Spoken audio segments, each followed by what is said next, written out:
Okay, so I don't think we've actually got any public members attending. Were any notified that they were going to be attending at all? There was one that was notified. I think it was a Danielle Clark All right, from okay. Learning Environment Yeah, Health not joined us Health yet. Education England. No. So it's the usual bit of um, raise hands if you want to speak or question or feedback or whatever. Phones on silent still, I hope. Um, Anonymized backgrounds for everybody. Yeah, blurry or blue. Excellent. Um, and hopefully I won't need to leave the meeting, but just in case I do, I've got technical issues. Caroline's kindly agreed to take over for me if necessary. So because we do have a new person who's supporting CorpGov, Caroline, and there were some people who weren't on the meeting when you were introduced, I'll go around and get everybody to introduce themselves. I'm Pos, clinical chair of the CCG, and then I'll just go around everybody in turn as they appear on screen for me, ask you to introduce yourself and your role within the CCG. Okay, so Claire. Hello, I'm Claire Atty, one of the corporate secretaries, and I'm working with Caroline. She's shadowing me today. And actually, this is also useful because we're being recorded. If any of the members of the public do end up watching this, they'll be able to put faces to names to roles. Okay, Caroline. Oh, sorry, Caroline Gisham. Yeah, it's okay. Me and Claire met this morning, but hi Claire. Sorry, Claire. Me and Caroline met this morning, which was interesting because there was only two Carolines on the call, wasn't there? So lovely to meet you. Okay, and your role? Oh, sorry. I'm the vice chair of the CCG and also the chair of the primary care committee. Okay, thanks. Jackie Keane. Hi, I'm Jackie Keane and I'm the head of governance for the CCG. Okay, Janet Walker. Hi, Caroline, we've met before, but hi, I'm Janet Walker, I'm Medical Director of the CCG. Okay, David Gallagher. Hi, Caroline. Yes, we've met, but I'm Dave Gallagher. I'm the Chief Officer for the CCG. Hassan Tahir. Hi, Caroline. I'm Hassan Tahir. I'm a GP on the non-executive board for the CCG. Mark Pickering. Hi, Mark Pickering, Chief Finance Officer. Oh, Mark's on silent. Oh, he's got. Yeah, he's unmuted his mic, but anyway, Mark Pickering is our Chief Finance Officer. There you go. David Emerton. Hi there, Caroline. I'm David Emerson. I'm Secondary Care Doctor on the governing body of the CCG, which is a non-executive role. Okay. Other Caroline from CorpGov.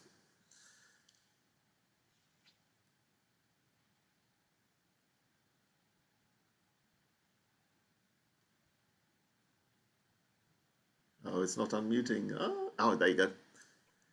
Sorry, so it's Caroline Harvey, new to the role and shadowing with Claire today.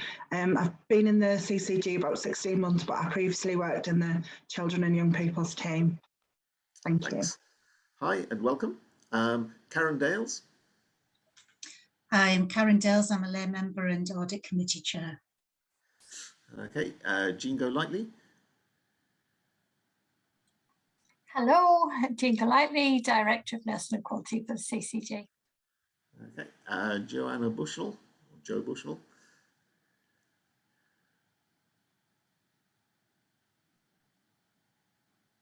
Hello, Joe Bushnell. I'm a clinical pharmacist and I'm a non-executive member of the governing body.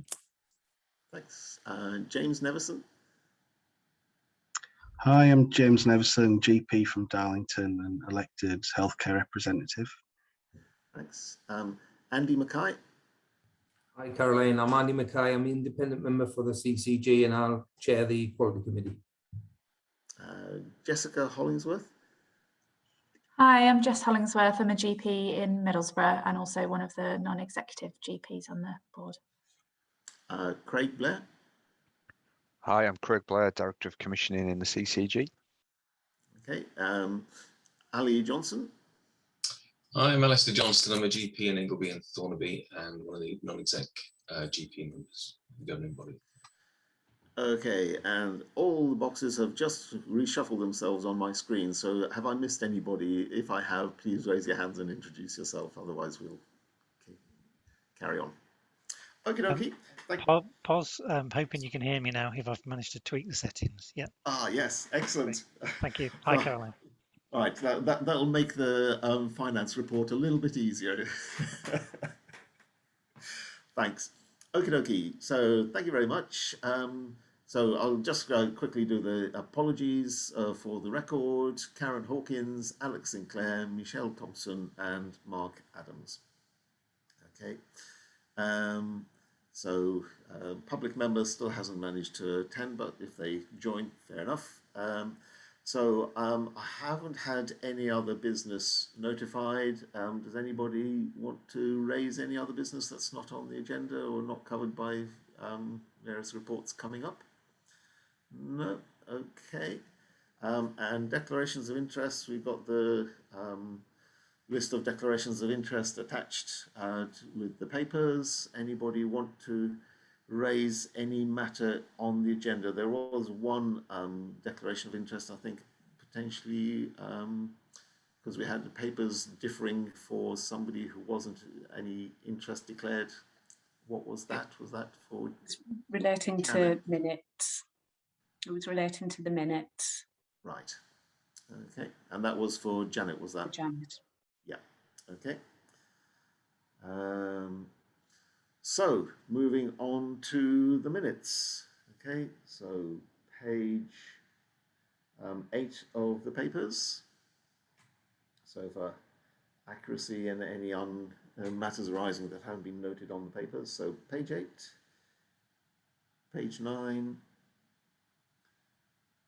page 10, page 11, page 12, page 13, 14, 15,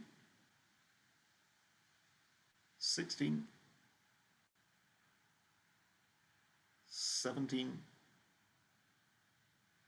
18, 19, 20, 21,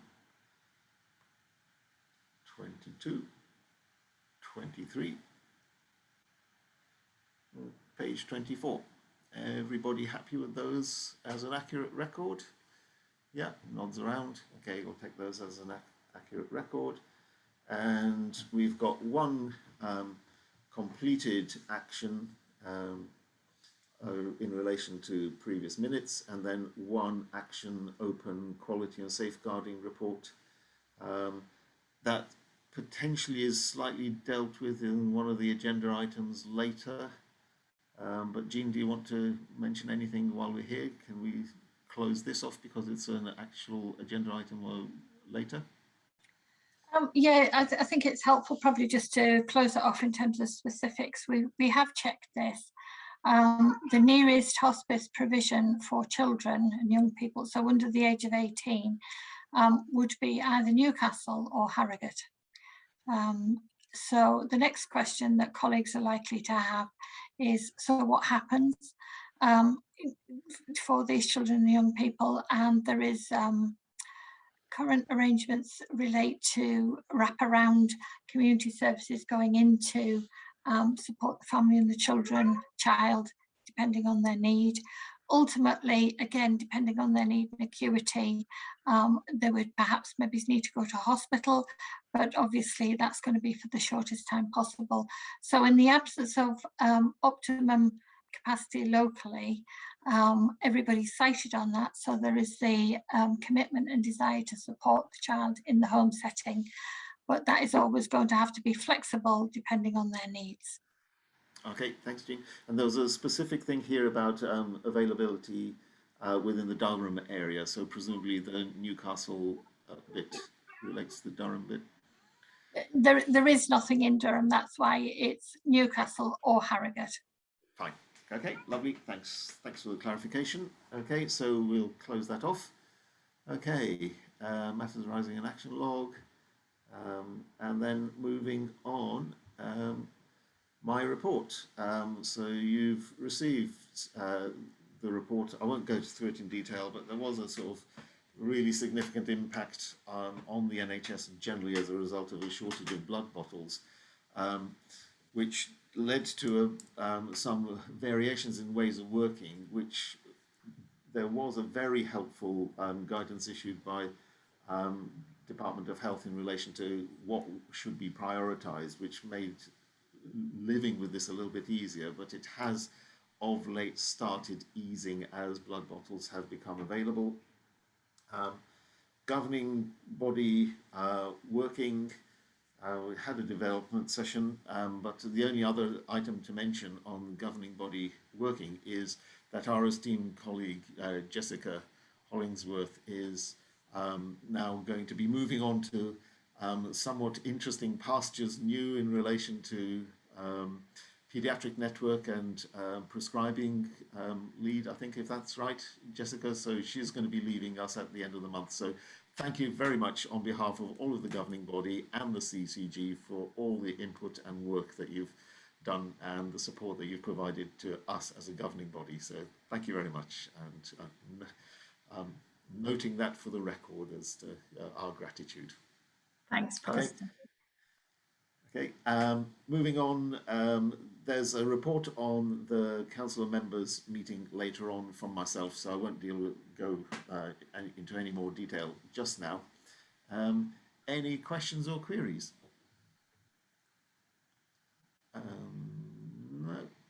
I think, Jean, you've got a residual, yeah, that's a residual applause rather than a question. Okay, so there's my report, and noting that, moving on to the Chief Officer's report. Over to you, Dave. Okay, thanks, Paul. And again, I'll not go through the report in any detail, probably just pick up a few key things. It mentions the integrated care system. We've got an item on the agenda. We'll pick that up later on.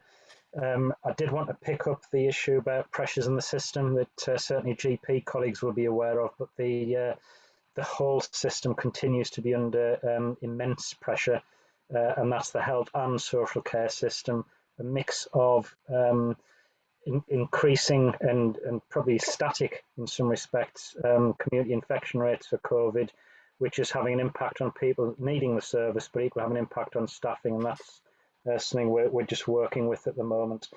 I think the importance of developing services going forward, despite COVID, is important. And I've mentioned the community diagnostic hubs as an example where we're looking to plan for the future.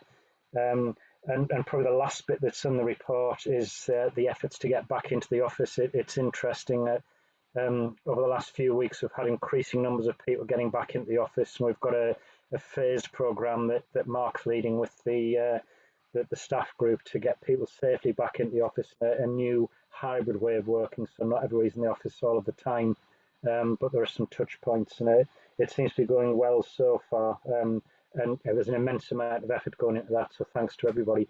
One other thing to mention that's not in the report, and this is some really good news in that I think Janet's mentioned previously that the HSJ Patient Safety Awards for this year, we were shortlisted for the Primary Care Initiative of the Year for the COVID oximetry at home. Indeed, that won. So congratulations to everybody involved with that, to Janet and colleagues. It's a really good piece of work, first and foremost, but it's good it's got the recognition as well. So a feather in the cap, I think, for colleagues locally. Okay, so got hands up from, those are applause hands again, yeah. Right, okie dokie. Including a sort of a trumpet of confetti from Jean. Right, well done, very good. Any questions from anybody on Dave's report at all? No, okay. Moving on, there's a sort of a brief update from myself on the Council of Members meeting that we had a few weeks ago. So basically, Dave gave the council members an update as to where things had gone in relation to the development of ICSs, the Integrated Care Board, the potential for constitution of the board, the structures that would be beginning to take place as of the 1st of April next year. And then we opened it up to a question and answer session for council members to sort of raise any queries, questions or points that they wanted particularly to be noted. So what did come out was that member practices were a bit concerned about the potentially losing the relationship between the practices and the relationships they built up with the CCG staff. So Dave pointed out that potentially, since there was going to be largely a lift and shift of staff and function from the CCG to the ICS, and certainly particularly within the Tees Valley, that there would be unlikely to be any disruption to working arrangements after the 1st of April. And Karen Hawkins particularly pointed out from the primary care team that is very much likely to be the case for practice relationships with the primary care support staff. It was pointed out that we needed to maintain as much local organisational memory as possible within the new arrangements, and that we needed to note the fact that there are different needs, not just across the ICS, but it varied from place to place within the Tees Valley. And that the practices were keen that the voice of primary care wasn't lost within the ICB. And also practices were wondering whether there would be a maintenance of a intermediate layer between place base and the board of the commissioning system. And also, Dave was noting that that Sir Liam Donaldson, the chair of the ICB, was keen to make and has made a commitment to the fact that the GPs would have a key role in the ICS. There was also a query in relation to finances, because in common with a lot of our stakeholders and partners across the Tees Valley, we're keen that the Tees Valley have a proportionate and fair share of the resources provided within the ICS. Mark, our CFO, did go through how money would be apportioned within the ICS, and that there would need to be a discussion still as to how finances were to be deployed down to a place-based level once the ICS is running. But lastly, there was discussion as to the involvement of primary care networks within the ICS and how they would work, particularly at a place-based level, which is where they're really focused on and very effective in their delivery. And so the PCN clinical directors did express an interest in having some representation on a place-based approach, but also making sure that the governance of the ICS did allow for a feedback up the line as well if necessary. But they also stressed the fact that the primary care networks also have to voice the views of all of their individual member practices. And that's the conclusion of the summary. Dave, particularly, or Mark, if you want to add in anything in relation to the bits that you fed into practices, here's your opportunity. Thanks. Yeah, I think that was a good summary from my perspective, Pos. Thanks. Right. Okie dokie. Right, Mark. Yep. I was just going to say the same for me. We're just waiting for a bit more clarity, really. So nothing more to add at the moment. Okay. Thank you very much. Moving on to our locality update, and Janet. Yeah, no, thanks. And forgive me, Pos, I am going to repeat what's been said already a little bit in this next locality report section. But as I've received feedback from the localities, I need to make sure I do justice to what they've asked me to feedback on their behalves. And understandably, as you said already, across the whole health and social care system, that's primary care, secondary care, and every element of public service, Services remain exceptionally busy across the board with demands for urgent health and care needs at winter levels, really, despite the fact that we're in the middle of summer, and it is, well, we're now at the end of summer. Sorry, I'm optimistic. But we know how exceptionally busy it is, and we wouldn't expect it to be this busy at this time of the year. And I think sort of bearing that in mind, primary care and especially general practice are continuing to offer services to their patients. They're offering face-to-face appointments, they're offering telephone consultations, they're offering video consultations, they're offering digital follow-up. And services are open, they are not closed, they are working their absolute socks off. Now, I appreciate that, yes, because of the demands that are out there, that may not always feel what people experience. And I know patients, members of the public are getting quite upset and agitated at times because of the delays that have happened with care, understandably due to the COVID pandemic and events of the last 18 months that everybody's had to live through. But obviously from the locality perspective, the morale in general practice, it has to be said, is unfortunately at a low ebb, because despite the fact of how intensely hard people are working in the light of significant staff shortages across the board because staff are isolating because of COVID contact or COVID itself, that it is how they continue to maintain that level of activity, deal with the demands that, yes, obviously we've mentioned are exceptionally high, alongside the sadly, the abusive incidents that many of our frontline staff are having to deal with on a regular day-to-day basis. And it's how we flag this to the governing body to make sure people are aware of the situation, that primary care are working exceptionally hard. There is no one sat twiddling their thumbs, but it is just to ask for some support really from the public, to be aware that everyone really is working exceptionally hard. Demands are very high. I appreciate that, yes, it is having an impact with the delays of the last 18 months, but it is just how we try and work through those collectively together.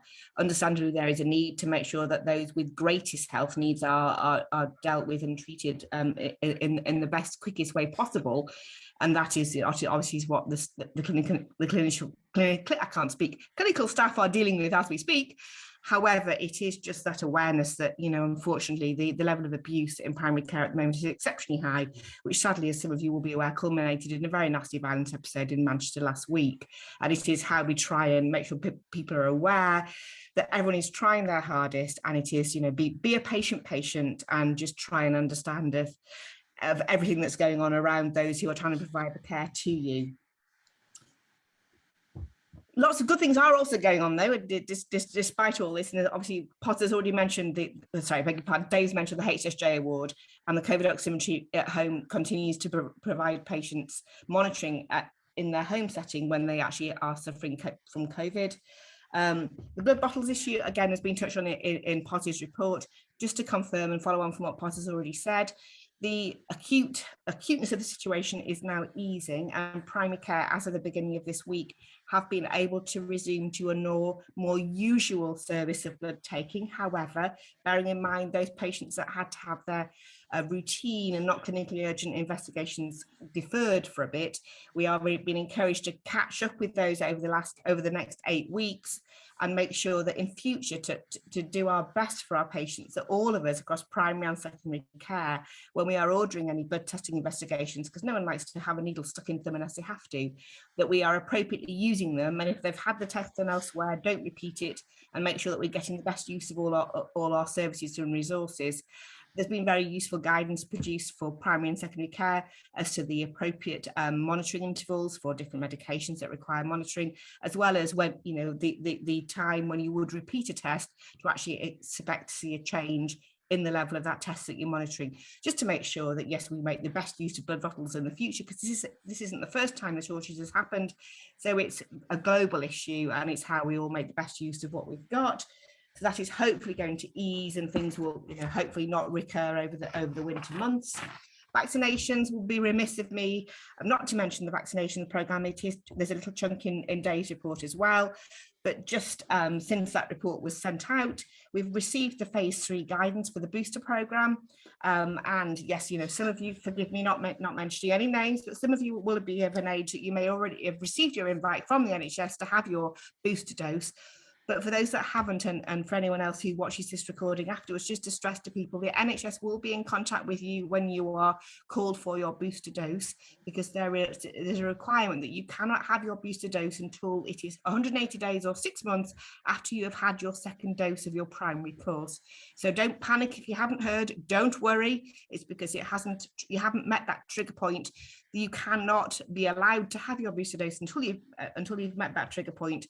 So yes, please, again, I'm sorry, folks, be patient, be a patient, and yes, the NHS will be in touch with your invite when you are able to go forward. And as of previously, you will be able to have your boosters at your local vaccination service, which is your PCN site, or your vaccination centre, or your community pharmacy. And we will be continuing to work exceptionally closely with all of our providers of the vaccination services for our COVID boosters, alongside the evergreen offer, because there are many patients, unfortunately, who have as yet not taken up the first dose or the second dose, and that evergreen offer remains part of phase 3. It's not just boosters, it is that continued evergreen offer. It is never too late to change your mind and agree to have your vaccination done. Yes, so do make contact if that could be you. And with regard to the announcement again last week with regard to the vaccination of all healthy 12 to 15-year-olds that have not as yet received a vaccination, because some 12 to 15-year-olds in the more vulnerable groups have already been covered. They are going to be covered by the school age immunisation service. This is a deliberate decision, recognising that it's so important that you do not create an inequality gap. And so as most of these children are at school, the appropriate place for them to be vaccinated to give the greatest chance of coverage is in the school setting. So that is happening, that they're having a pilot a little bit further north of here in the North Eastern Cumbria today to see how that's working out.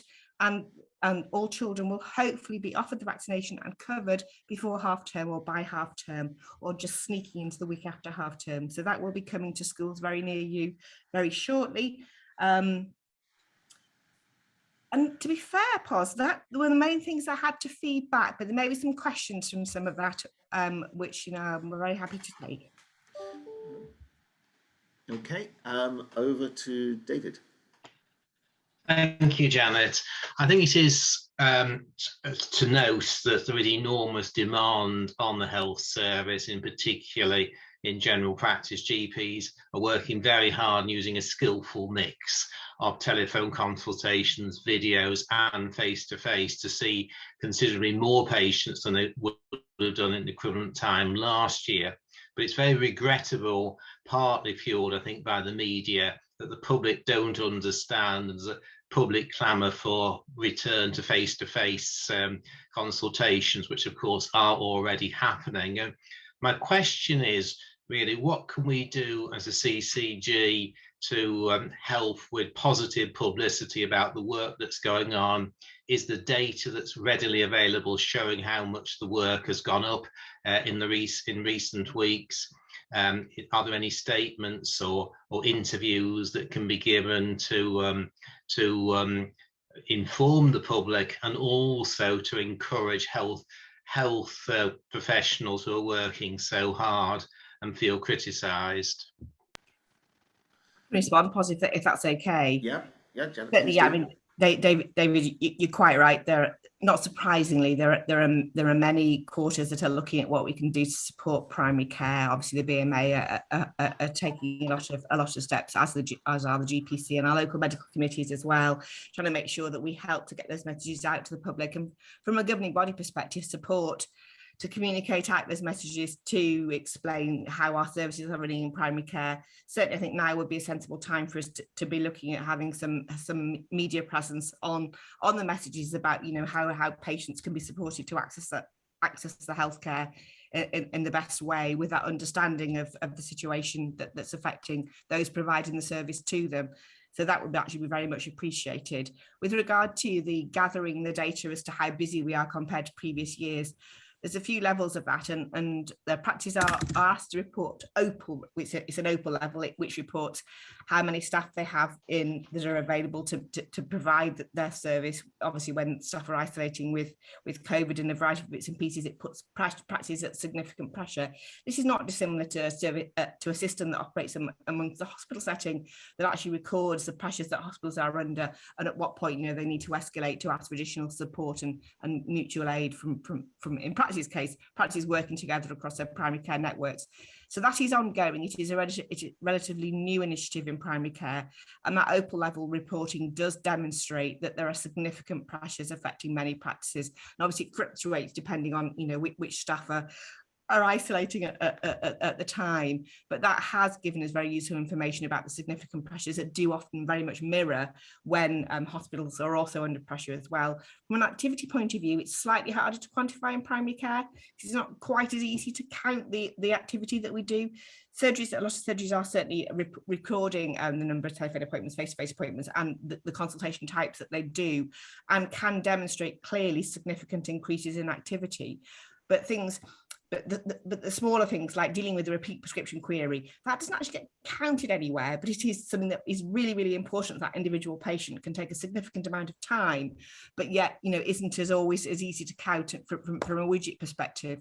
But there's a lot of work ongoing to make sure that we do try and capture primary care activity data in a way that is more meaningful, so that we can share that. Individual practices certainly can show and demonstrate that they're, you know, that their clinicians, be they GPs or indeed many nurse practitioners, healthcare assistants, treatment room nurses, have shown a significant increase in their activity levels. David, though, you're quite right. Okay, thanks, Janet. Very detailed response. Actually, to add to that, before I bring Dave in, because I suspect he's also got something to add, both Dave and I were at a virtual NHSE meeting a couple of days ago.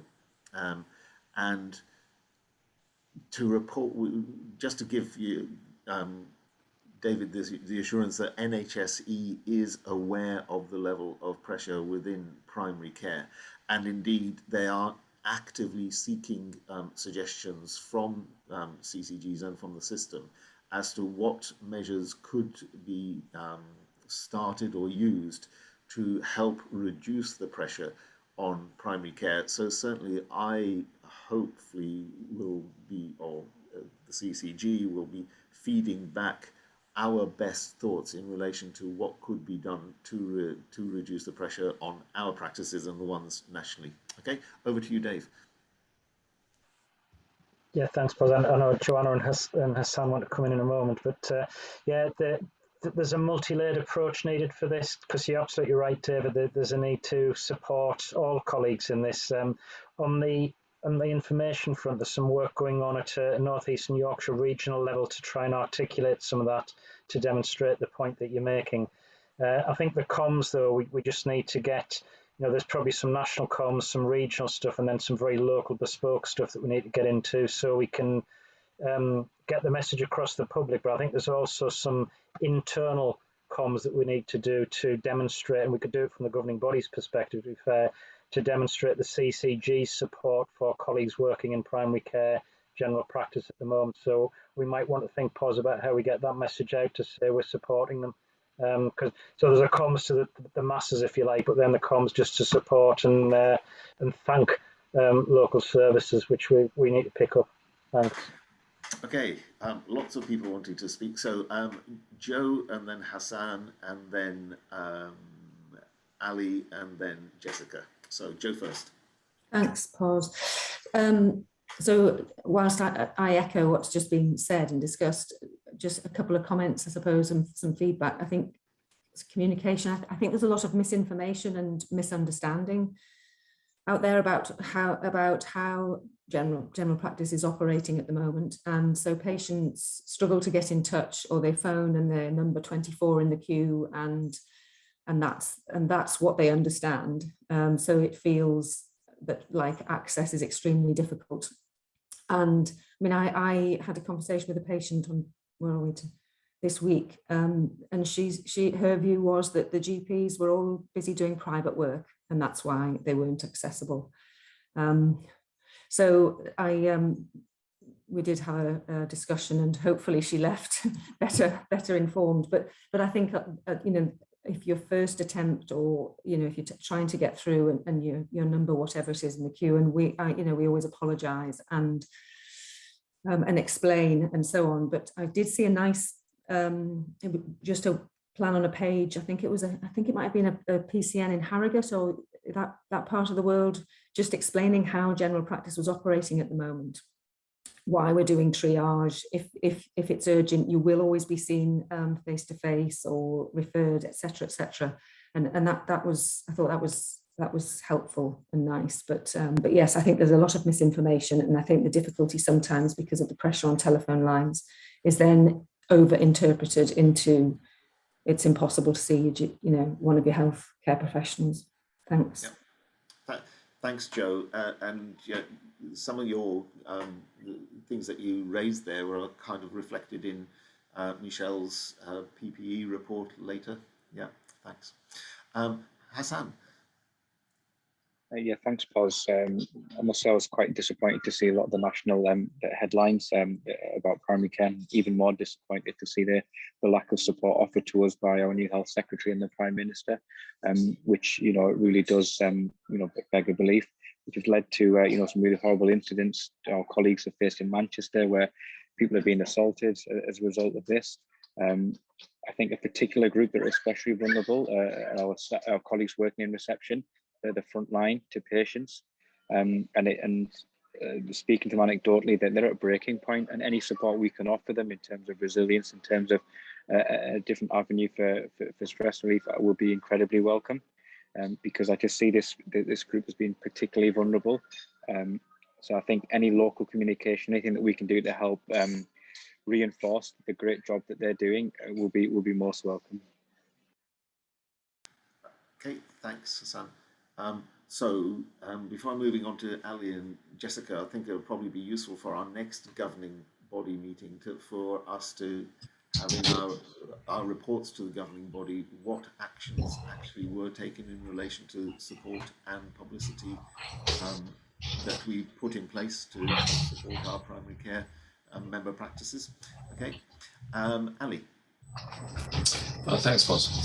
Just really to add on Janet's point about the activity within general practice, increasingly we're seeing a proliferation of routes into the GP with e-consults, emails becoming more prevalent, in addition to consultation type activities taking place via task. So all these are going to be sort of off the books in terms of GP activity, but we're seeing an increasing number of these sort of things happening, which is obviously a drain on time, but it's not going to be counted in activity.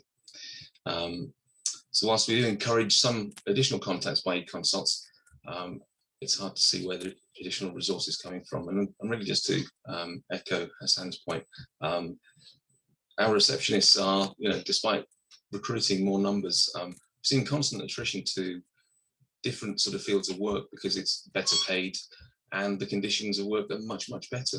They're not facing constant abuse. And I think it's going to be really difficult to maintain our workforce if they're still at the brunt of the abuse from patients with unrealistic expectation.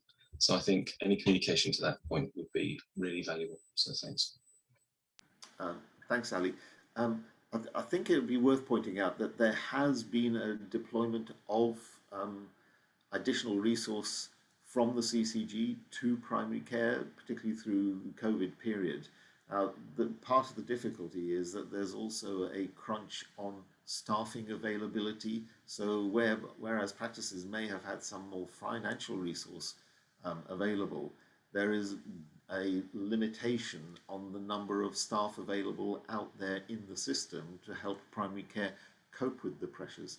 I'll leave it at that. Passing on to Jessica. Thank you. It was really just an additional point around informing the conversation and expectations. So if we think back to pre-COVID, there were lots of discussions around complexity of patients and demand management and the way that we use digital healthcare sensibly. And I think there's absolutely no doubt about the staffing levels and the demand at the moment. But we also need to consider what we're suggesting the expectation should be outside of this as we move forward, because actually, if you look at some of the feedback that isn't always there, a lot of patients do prefer not to have face-to-face appointments and do prefer the other options that are available. And so it's not just about the right now, but there were conversations previously about other avenues for healthcare that would be of benefit to patients. So I think when we're thinking about comms, we also need to think about that in terms of future expectations of where healthcare provision is going. Okay, yeah, thank you. That's a very valid point. Okay, so that's raised a lot of discussion, and we certainly, for the record, note the level of pressure on our member practices. I think basically summed up as, well, over the summer we've had winter levels of activity and demand. Thanks. Okay, thank you very much. That was a locality update. We've got on the agenda next the patient and public involvement update. Unfortunately, Michelle had to send her apologies for this section of the meeting. However, it's probably well worth noting that her report actually did pick up the issues that we've just been discussing. But also within her report, unless anybody else wants to sort of speak to the report itself, I think it's probably worth touching on the fact that she's picked up issues in relation to accessing mental health care, which kind of triangulates with some of the feedback we've had generally within the CCG. She also picks up on issues, particularly the elderly accessing primary care in this time of higher demand, and being mindful of the fact that not all of them are sort of fully digitally supported. And then also she also does pick up some issues in relation to sort of accessing some dental care, which isn't directly commissioned by the CCG. I don't know if you want to touch on that, Dave. Yeah, thanks, Paz. I mean, I think, as ever, the report's really useful in terms of feedback, and it does mirror some of the themes that we've been discussing today and other days. The dental one's interesting because despite what some of the press seems to think, CCGs don't commission dental services. I think they talk about dental services within CCG boundaries, which is a slightly different thing. But we do pass all of this information on to the relevant people. So the mental health piece that you mentioned, yeah, we have discussions with TUV as the main acute mental health provider and others, but equally we pass the dental comments on to colleagues in NHS England who commission dental services. And as an interesting adjunct to this, or maybe it's not interesting, in ICS world, it's likely that ICSs will be commissioning dental services alongside all of the other primary care services. So actually that disaggregation of commissioning might be better managed in terms of managing patient feedback. But yeah, we pass all of this on to colleagues so that they're picked up, and hopefully then people can act on them, even if it's not ourselves.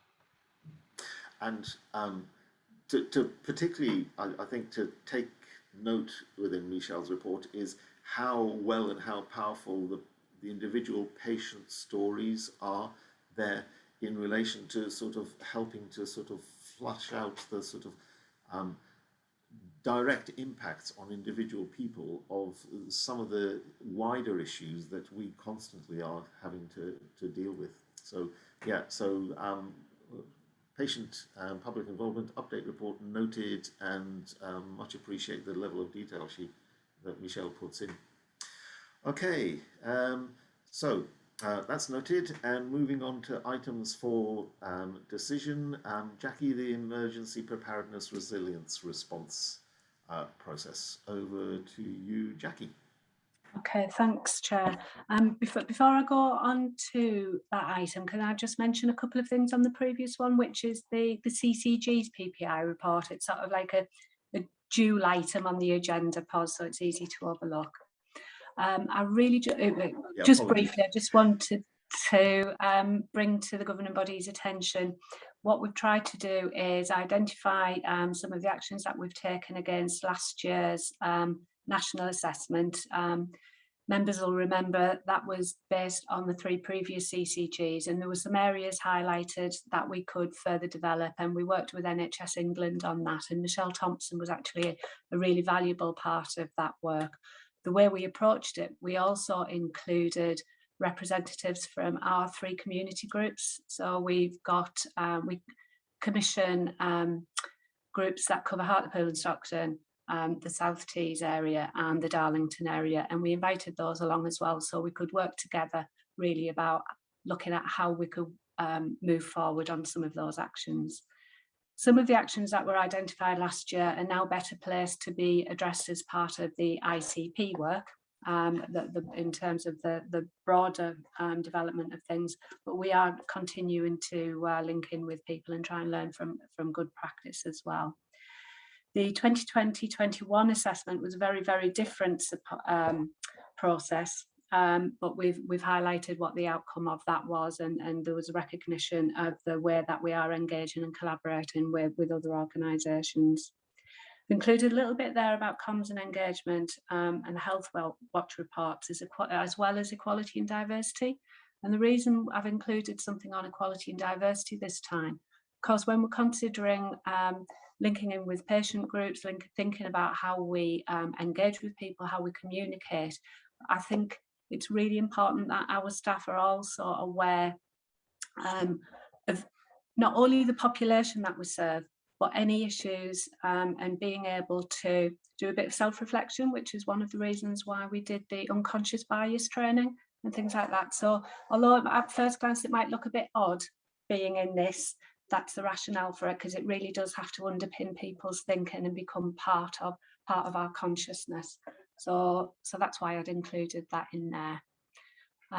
So that's all I had to say on that. So I'm happy to move on to EPRR unless anybody's got any comments or questions on that. Any questions or comments for Jackie on that? No? Lovely. Thanks, Jackie. If you move on to the next bit. Thank you. So EPRR, so that's Emergency Preparedness, Resilience and Response. It's a national return that's required of all providers and commissioners of NHS funded services.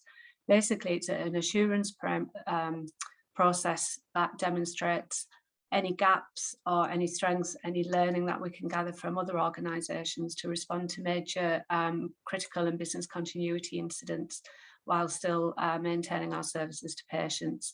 As a CCG, we're classified as a Category 2 responder, so we're required to cooperate with other bodies, and we've got fewer duties to comply with than, say, a foundation trust has.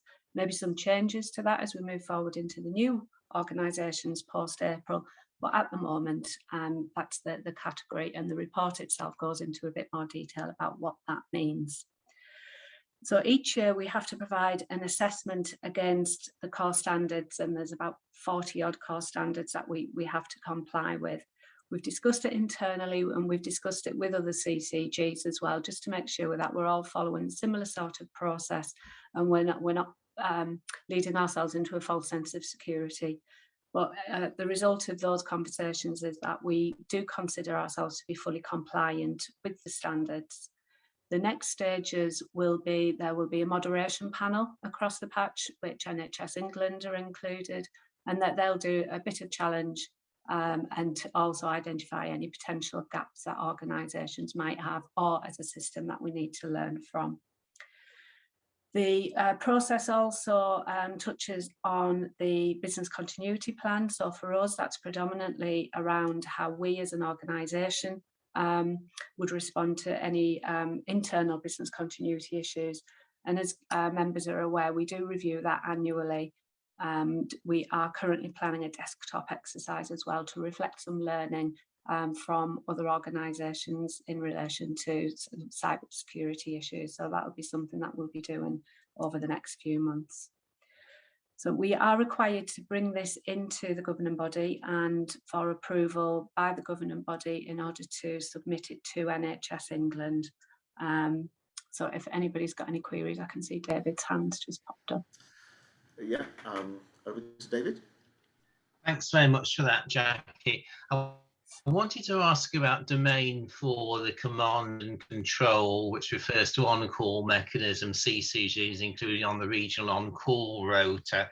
The reason for asking this is relating to training, as another hat that I wear is mentioned in the other interest is appraising responsible officers, and for that, they're mainly medical directors of acute trusts. We have to be sure they're up to date with the major incident training, particularly after the Grenfell Tower inquiry, where there was a lot of cross-examination of the training of the senior fire commanders, and just really to ask for assurance that people, if they are on call and had up-to-date and appropriate training, that will stand up to appropriate scrutiny in the event of a major incident. Okay, I mean, other people might want to come in on this, but I think one of the things that I would mention is that although I'm not aware of any that have been done this year, but NHS England do run big exercises, and we do expect directors who are on the on-call rota to get involved in those, so they can see what would happen, and they very much run like a live event. I know, certainly, I don't want to drop Craig in it, but I know Craig has been on one of those. There has been some training provided by NHS England in the past. Over the last year, that is something that has been stood down a bit, and they've recognised that as part of the core standards. They haven't asked as many questions about that or sought as many assurances from CCGs this time on that. That may well be very different with trusts, but certainly that's the approach they've taken this time with CCGs.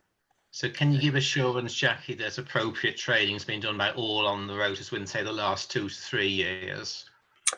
Without looking at the rota, I would hate to go through every single one of them, but there's certainly the training's been offered. We don't provide the training as a CCG, but we do ask our directors to go on the exercises. I can't give you an absolute assurance that everybody on that rota is, because I don't actually get the rota, I'm afraid, David. Is this something that could come back to a subsequent meeting that we have as a governing body? We just need assurance that in the event of a major incident that staff had the appropriate training. So perhaps something that could come back to a subsequent meeting. I can see Dave trying to get in there. Yeah, I think, Dave, we need to draw a very careful distinction between the on-call rota as it stands at the moment for CCGs, which link to Jackie's comment that we're not Category 1 responders. The CCG rota is not there for major incidents, it's there for surge, for that side of things. The rota for major incidents is the trusts and NHS England as part of that. So all directors who are on the rota are trained for the role they have on the rota, is the assurance that we can give. And I don't know if other colleagues were going to feed that in as well, but just for clarity, that the CCG rota isn't for major incidents. And sorry, correct me if I'm wrong, but Dave, presumably that will be covered in the individual person's, CCG person's appraisal in relation to their development process. It is, yeah, and there is a process for training for the fulfilling the requirements on the rota. Absolutely, yeah. That's great. So I think we have got the assurance then. Thank you. Okay. Mark, your hand came up. Yeah, I was just going to say that in terms of assurance, I've been on the training, and I know the training's been offered, and as Jackie says, that are carried out. The one that was planned during 2021 was stood down due to the COVID pressures, understandably, but just the assurance that the training is there, and I've personally been on it. Thanks, Mark. Caroline? Sorry that I don't know this, but what's a CBRN incident? Jackie? Oh, you're still on mute, Jackie. Sorry, I would have to double check that. I'll double check and get you. It's No, awful with the acronyms, isn't it? Oh, David. David Yes, it's chemical, biological, radiological, and nuclear. Lovely. Thanks. Just in case anybody is watching from the public, that's smashing. Thank you. Okay, Jean. Just one other thing to follow on from Dave Gallagher's point about appropriate training. At the beginning of COVID, as we were in that preparation phase for what was inevitable to come was a surge, each of the CCGs did also take part in a training exercise around about, in line with our duties, around about managing those pressures as well. So very different sort of exercise and scenario, but relevant to what we were doing as opposed to being a category 2 responder. Thank you. Thanks, Jean. Okay, my observation on this is slightly different in relation to the CCG's preparedness for its business continuity. The fact that we've been working so much not from the office during COVID kind of demonstrates our level of distributed working availability, but it does highlight our dependence on cybersecurity to make sure that it's all working. So presumably that's being picked up in the cybersecurity appraisal process.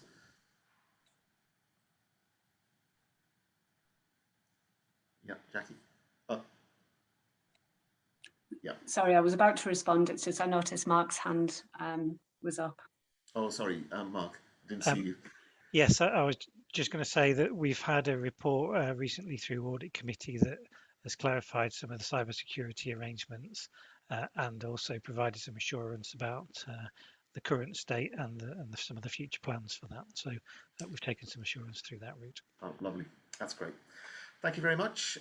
Anybody else got any other questions before we move on to Jackie's next one? Workforce equality? No? Okay. Back to you, Jackie, for workforce equality standard. Okay, thank you. Again, people are familiar with this, the workforce race equality standard, often referred to as the RES. It's an annual submission. It includes 9 indicators to help organisations understand how we fare in terms of employment of colleagues from Black and minority ethnic background.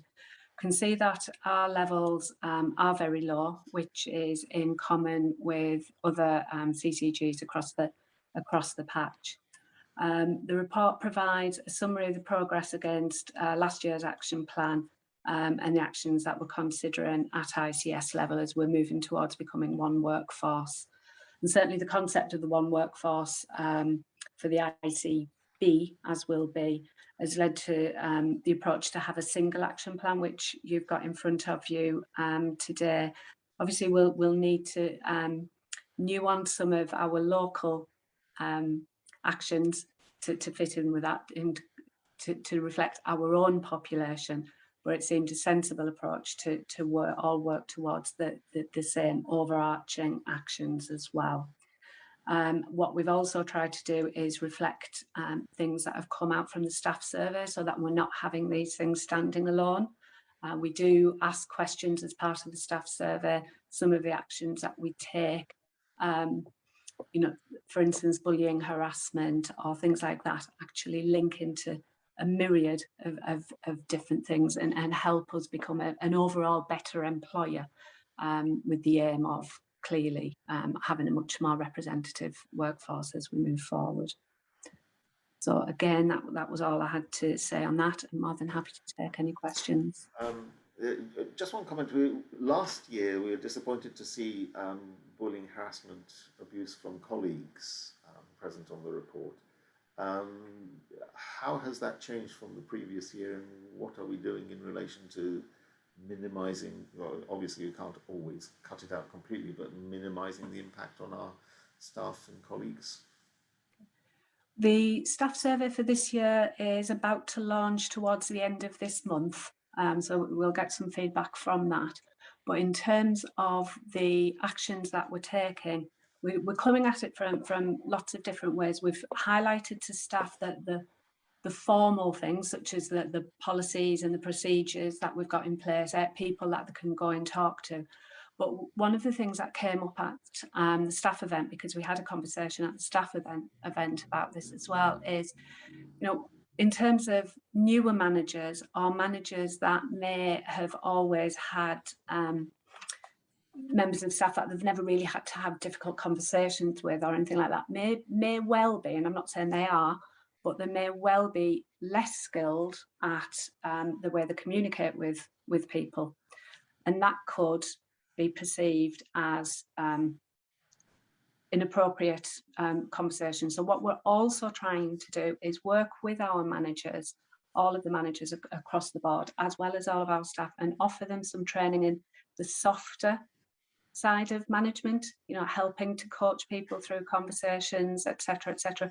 So we're not we're not purely looking at it in one way. We're trying to give people the skills to help them progress as a manager or as a colleague. And that's part of the rationale for that. And I think that's a really important thing, because people don't learn these things through osmosis. And it is important that we give people the skills to be able to do that. We're also exploring things such as anti-bullying champions. I mean, that's very in the very early days of development, but that's something else that we're looking at as well, and drawing on some work that was done a few years ago across Tees Valley and County Durham about how people feel about bullying and what sort of bullying that they might have experienced. Clearly, we don't know who raises those issues, so we can't get specifics from people if they haven't taken it any further.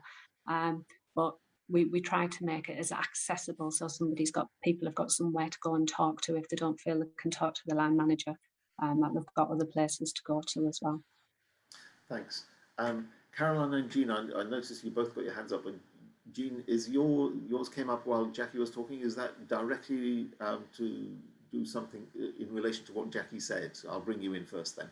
Yeah, it's just very quickly in support of what Jackie said in terms of the training. There is a comprehensive training package that's available at the moment, but I can't remember its name, but it's something like mini bites or mini sessions or mini something.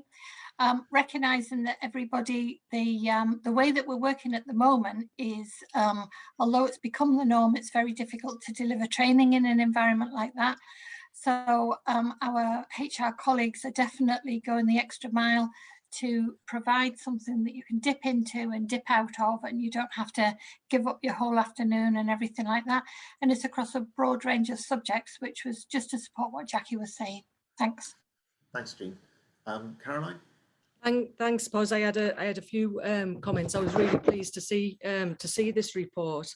I think one of the things that stood out for me was that there was no BAME staff in the bands. They were all in the other bit, and I wondered in terms of consolidating that into the ICP and the ICS, what that looks like across the piece, and hope that somebody is just keeping a handle on that, because if every CCG's return looks like this, I'm just thinking there needs to be something more proactive done to change that. So that was one comment. I mean, it's already been mentioned by Pos and Jean and yourself.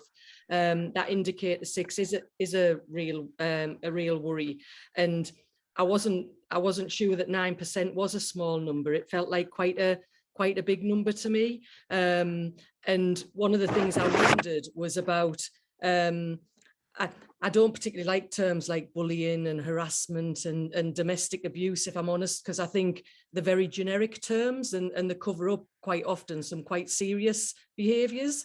And so I just wondered how, if we could sort of scratch the surface in terms of how the bullying presents itself. So as you've said, if that is about inexperienced managers having difficult conversations that aren't going well, I get that. But I think trying to understand a bit more about, have you been a victim of bullying, and can you give us a bit more information about that, just so that we can try and find out about how that presents itself in the workplace.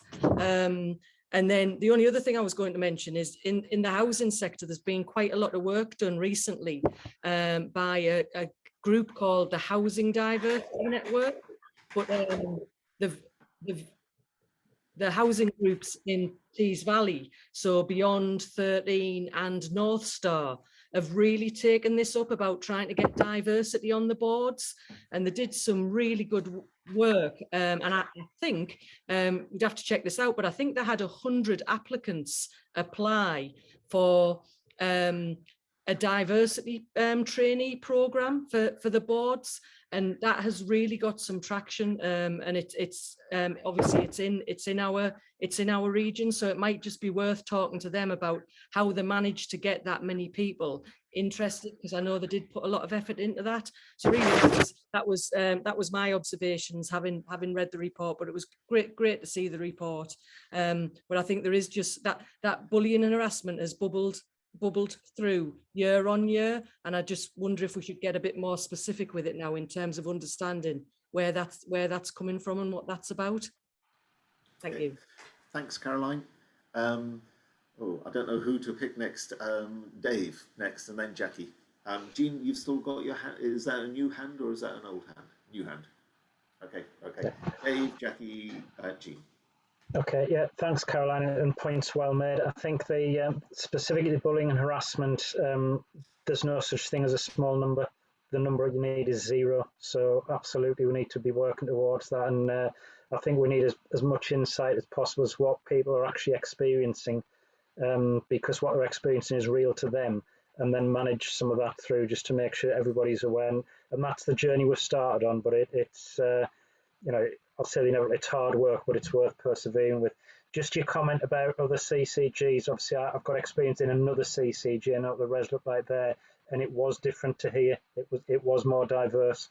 But I think that there's a key piece of work you mentioned there as we come together, just to make sure we've got that balance right and we're reflecting the local population in our workforce. Yeah, points well made. Thanks. Okay, thanks, Dave. Jackie, Jean, and then Janet. Just a couple of things. I really appreciate all of the comments. It's really helpful, so thank you. First of all, I suppose when I mentioned the manager training, I don't want anybody to come away thinking that that is definitely where things are coming from. We don't know that that's the case. What we're trying to do is make sure we're ticking off as many potential options as there could be, and trying to give people the tools to be better at that, so that if they don't fall into that trap. Not necessarily that they have already, so that would be one thing. In terms of the recruitment, there is also a piece of work going on, certainly in the region. I don't know whether it might even be national, and I think I included some of the papers in the report, and it's been piloted with some of the trusts about trying to improve recruitment rates and take-up rates as well, getting people to apply and getting, and learning from that. So there's work to be done on a patch-wide basis about how we learn better from that. And I'll pass on certainly your comments if I can get a contact after the meeting, Caroline, about the housing sector and what they've done. And we can pass that in, because we don't want to just look internally into the NHS. So that would be really helpful. Thank you. Okay, thanks, Jackie. Jean? Yeah, thanks, Pos. I just wanted to pick up on another element of this, please, if I may, and it will go some way, but not the whole way, to addressing Caroline's point. So from a Black, Asian and minority ethnic perspective, the Chief Nursing Officer has a programme to I'm trying to think the right way to put it. Basically, promote and encourage and facilitate a much greater diversity of people in the cultures that we care for, in terms of the population that delivers the caring, and also to ensure the appropriate level of progression and development into senior leaders, because obviously in the UK we're very, very diverse, and we need to reflect that. What we have locally, so in our ICS, so that's the national programme, but to bring your question back to our ICS, one of our directors of nursing is, she's from one of the northern CCGs. She's being released from her CCG 3 days a week to work on that regional programme. So the Chief Nursing Officer has this make it so programme, etc., but then that's got to be operationalised, and each of the regions of NHS England is quite different in its diverse makeup as well. So I think the North East is fortunate that we do have that diversity. And as I say, we do have, and she's more than just an ambassador. So from an ICS perspective, we expect to benefit from the work that she's doing, although she's contributing at a regional level to what is also a national programme.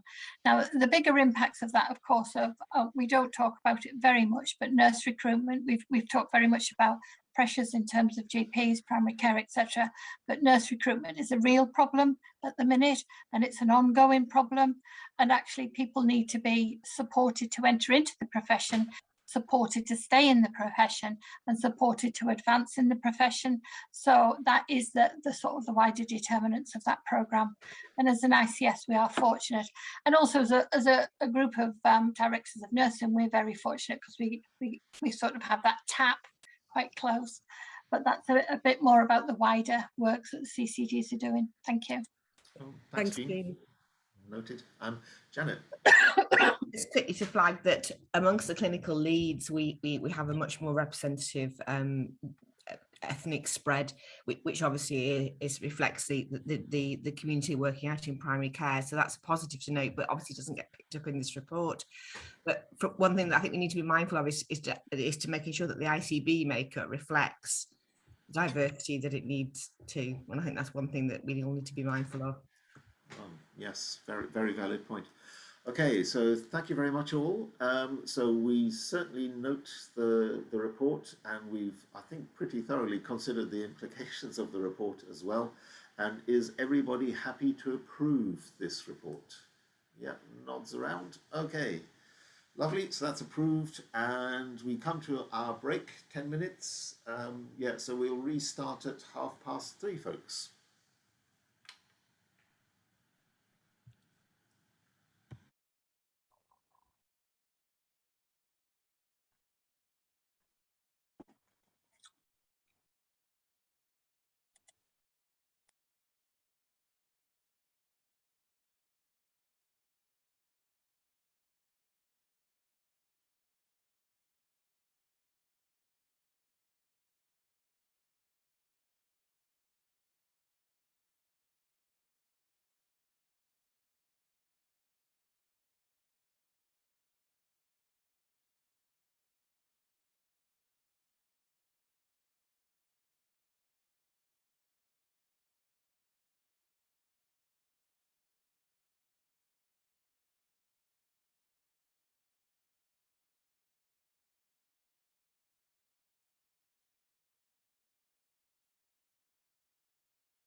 Ah, God, needed to move my back.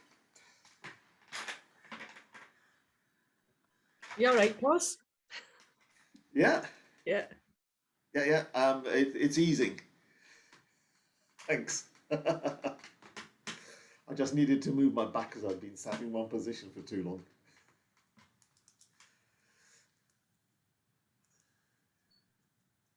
Lovely and warm outside in the sun.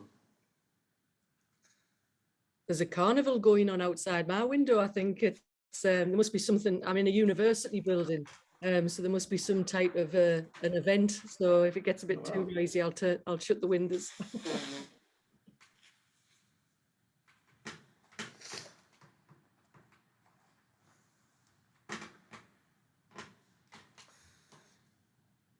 Well, at least there's no dog barking constantly outside North Ormsby. That's why I've been on mute, Pos. Well, plus I've had to feed my cat because she was just squalling in the background, and I was like, oh God, and I just knew when I got to the quality bit you'd never hear the end of it. Coming out in sympathy.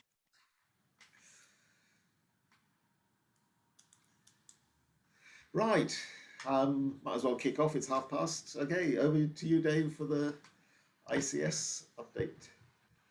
Okay, thanks, Pos. And I think colleagues will recognise the majority of the content in this report, but it's the first of a series of reports that will go out to all CCGs to go out through their governing bodies, so we have a standardised approach moving forward. So hopefully it'll be helpful.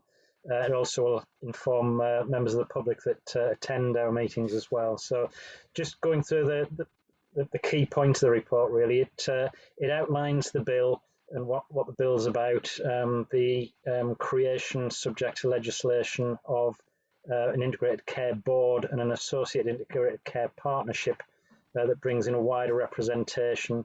It touches on place-based arrangements and highlights the fact that the bill itself has been through the first two stages through Parliament and is currently the committee stage. And is due to pass through the House of Lords to get royal assent in time for being implemented 1st of April 2022.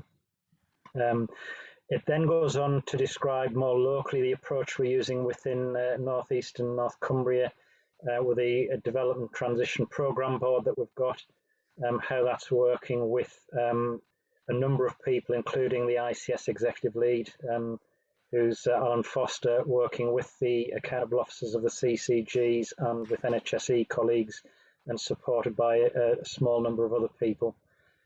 There's now a raft of guidance that's appeared and we're using that to feed into the work streams, and I think colleagues will recognise the table that's there with a number of work streams with input from, well, coordination from a range of people, but most importantly input from people across the system. So, for example, my name's there against some of the contracting and commissioning work.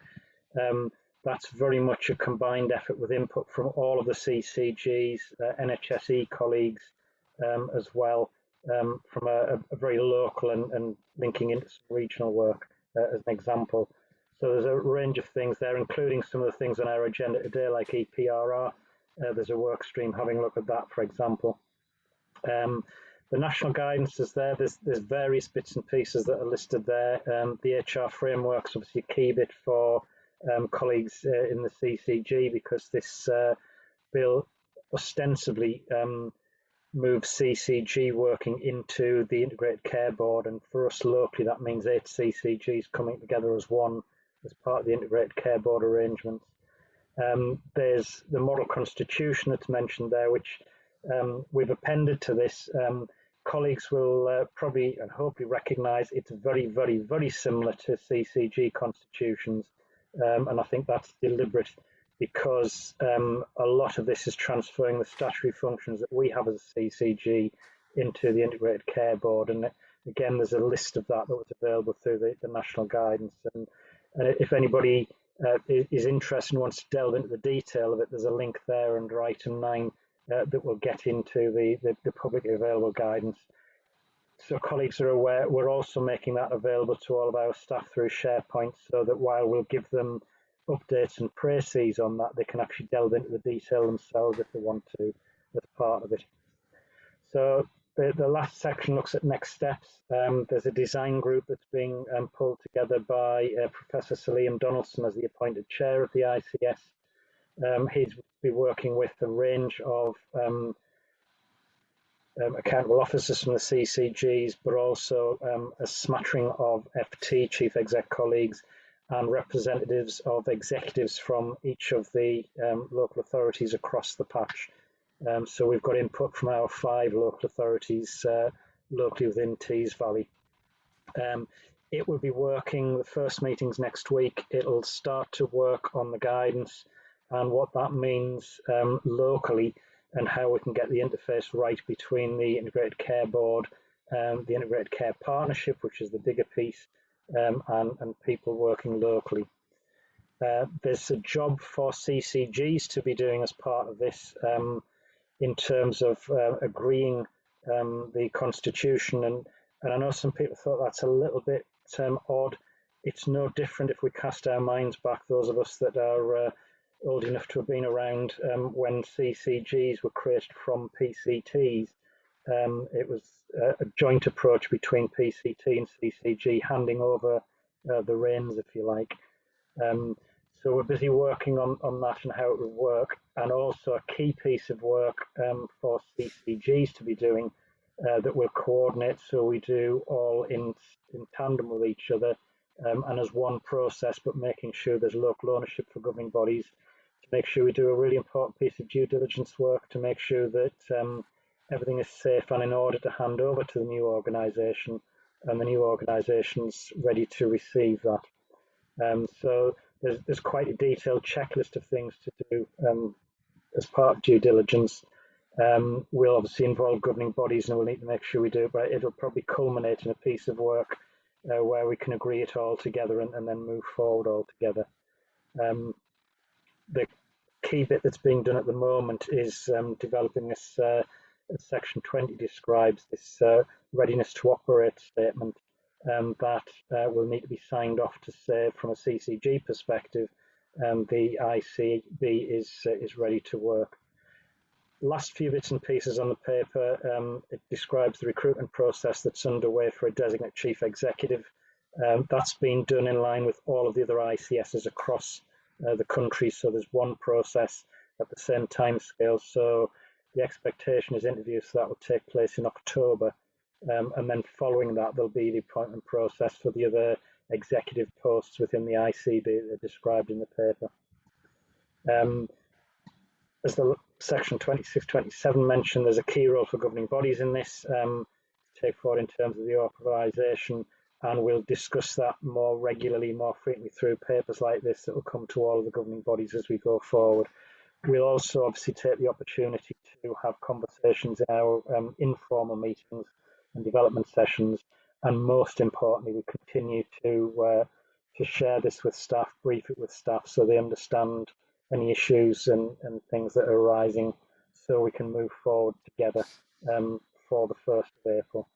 So probably nothing much more to say. I'm not going to go into the detail of the constitution that's there. It's more for information, and as I say, colleagues will see there's quite a read across from what that's saying to what CCG constitutions, including our own, say. So I'll probably stop at that point, Paul, and happy to take any questions or comments at this point. Thank you. Okay. While waiting to see if anybody wants to comment, do you see us as a CCG doing anything formally on in our last meeting, which will be tail end of March?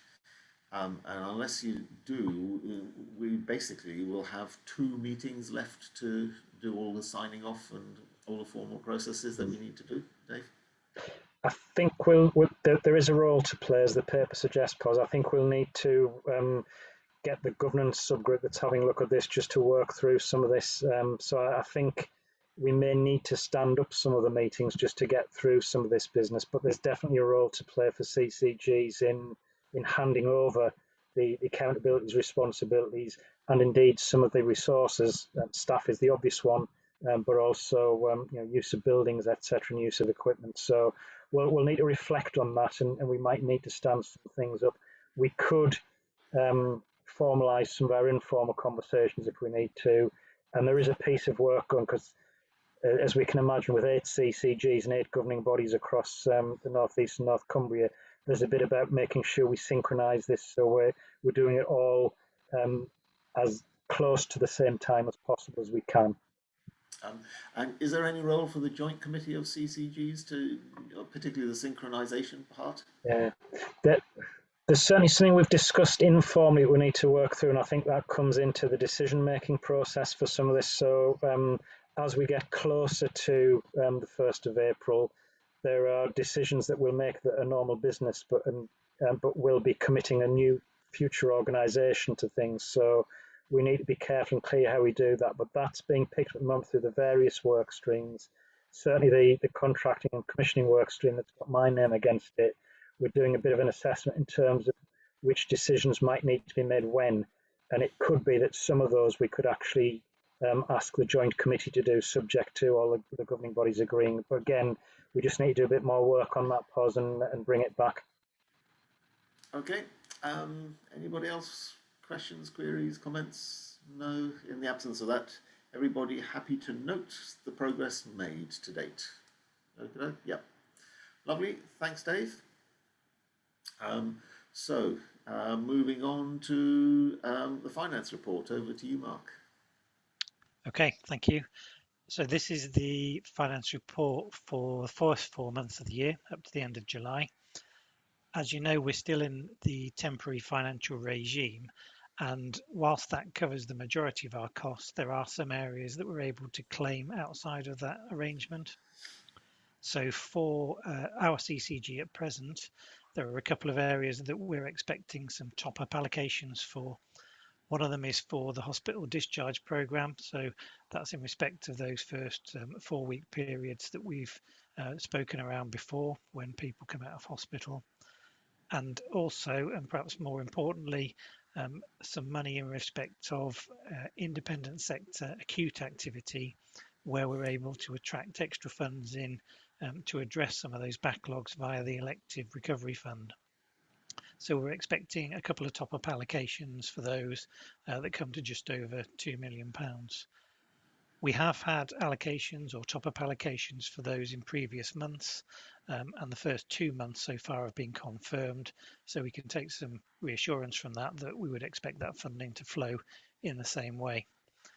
In terms of the elective recovery fund, there are some changes to that I'll mention in a moment. If we get that £2 million through, then our forecast deficit is going to be in line with plan, which is just over the £4 million mark. So we're delivering to plan as expected. I mentioned the elective recovery fund, and some of the arrangements for that changed from July onwards.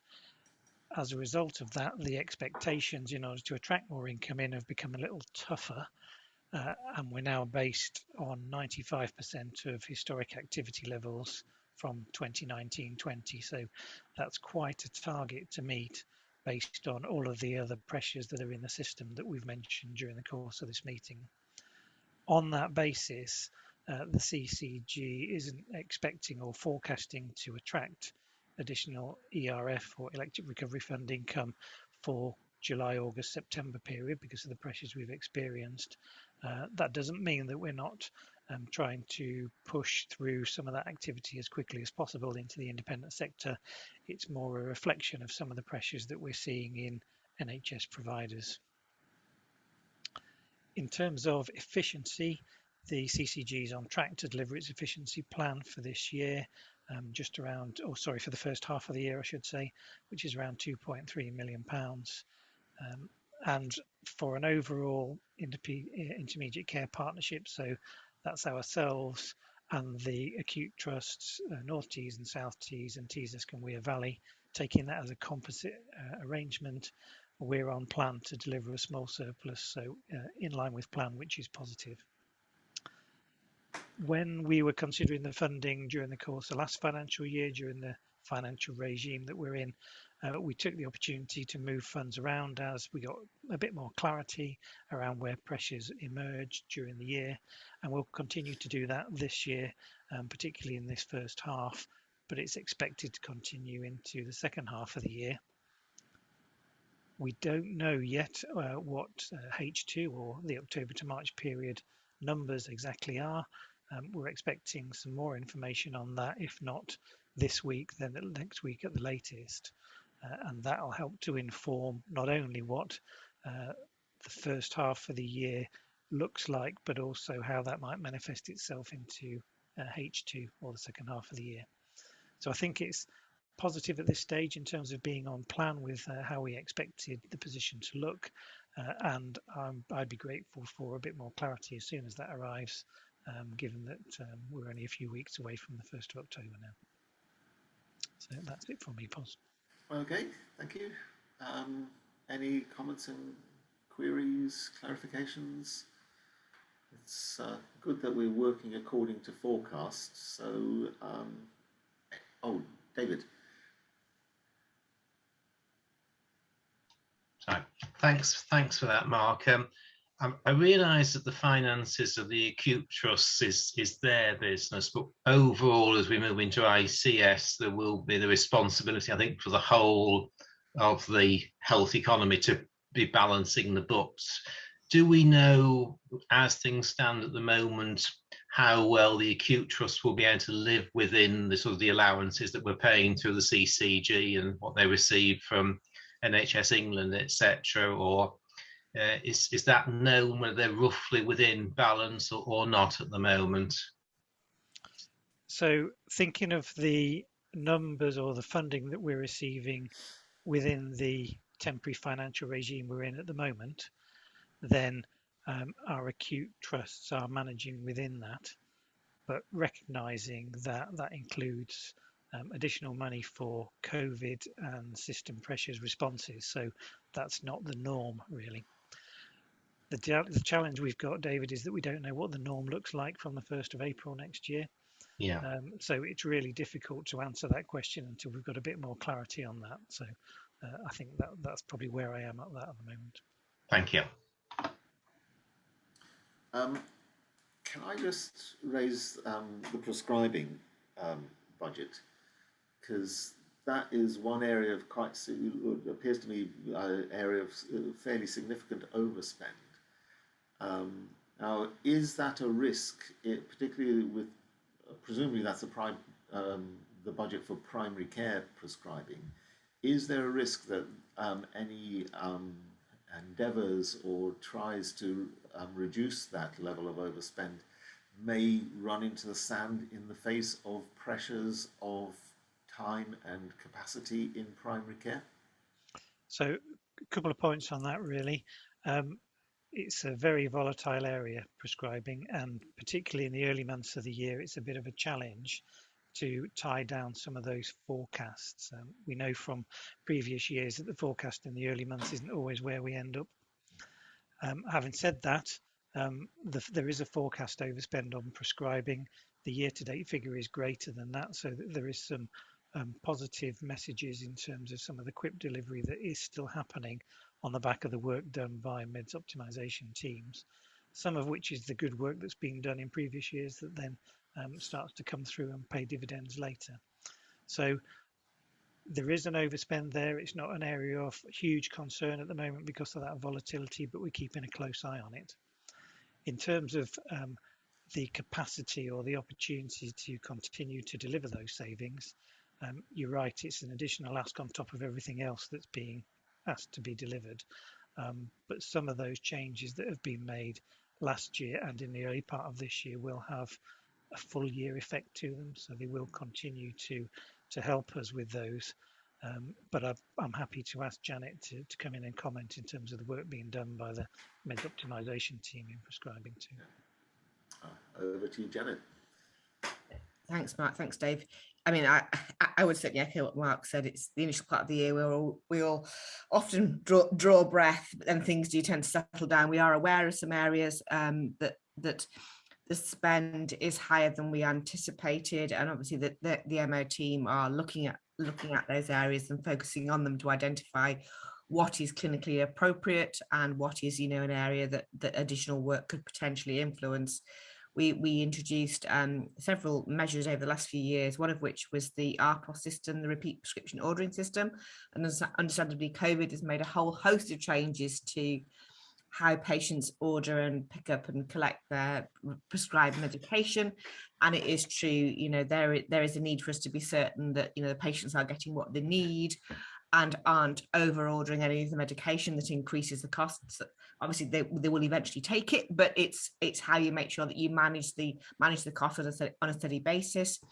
The MO team have been significantly involved with the pharmaceutical required elements of the vaccination programme, which, yes, we do need to flag and will continue through into the winter months with the ongoing COVID vaccination programme, which, yes, the team are working out as to how we get the best balance to achieve the vital support that has to be given to the vaccination programme, but also recognising the need for us to continue to push through those quick plans that we had already planned to deliver upon, that enable us to extract the longer term savings that we need to do to continue to keep things moving hopefully in the right direction rather than the wrong direction. So it will be a juggling act, Pos, it is indeed true.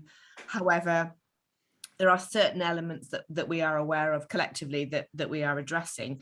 There are a few things that are well beyond our control.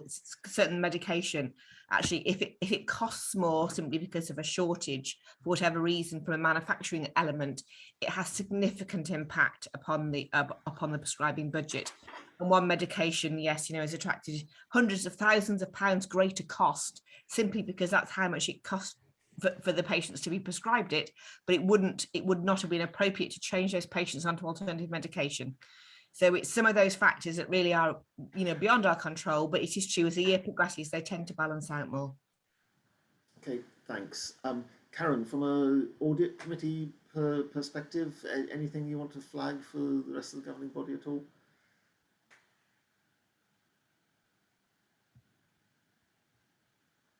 Sorry, struggling with mute, yeah. as usual. No, nothing from me. Thanks, Pos. Yeah, so things are, there's no other risks that we need to be sort of mindful of, particularly with H2. If H2 is radically different to what we're expecting, are there any potential problems? I think it very much depends on the devil in the detail. So we've seen some high-level numbers announced for NHS England as a whole. What we haven't seen yet is how that manifests itself for our local numbers. So if it comes to a much lower level than that we've currently got, and we continue to spend at the current levels, then that will start to cause us some pressure. We're hoping that there isn't any sort of cliff edge. That's certainly how it's been described for us, but probably need to reserve judgment until we see the numbers themselves.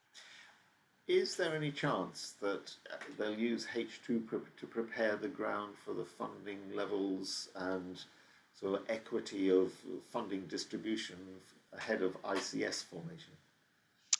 There's been no suggestion of that so far. There is some work ongoing, I think, recognising that when CCGs come together, the cumulative impact of those coming together might make a difference in terms of the total funding at a national level, but that hasn't reported in any way yet. So we would continue to raise the concerns we have about whether the Tees Valley attracts all the funding it should do, and we'll continue to raise those concerns because it may become an internal ICS discussion as much as a national discussion that we're having now with NHS England post the 1st of April. Okay, thanks. So that's your report. Noted the financial forecast, and noting finances will be kept under review.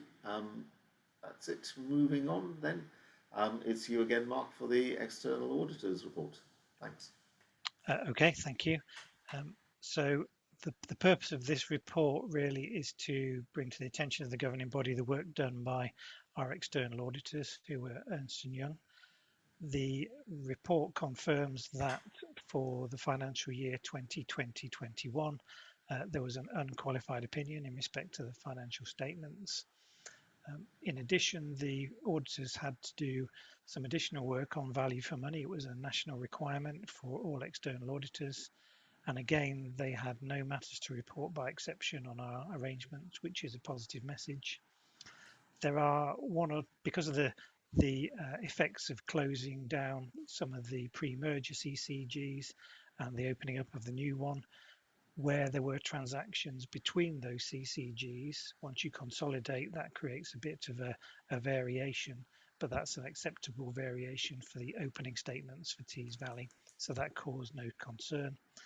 I think in general terms, it was a really positive report. I'll ask Karen to comment in a moment if that's all right, but from the discussion we explored at Audit Committee, who considered this report in detail, taking into account the formal language and the prudent approach from external audit, it's about as positive a report as you can get for CCG's accounts. So I think that is the requirement, really, to bring it to your governing body so that you're cited on it and cited on all the work that external audit have done.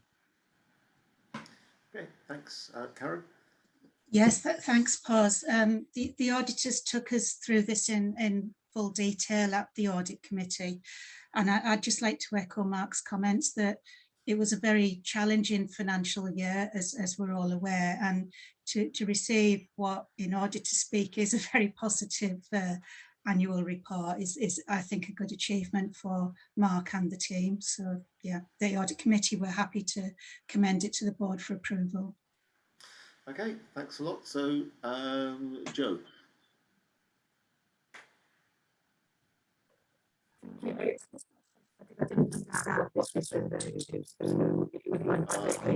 Sorry, Joe, you've got the sound quality is awful. You're coming across as a robot.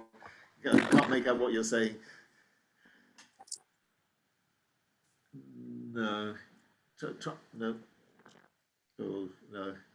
Not working. If it's short, maybe? Do you want to type it in the chat? I'll give you a moment to type what you're wanting to say.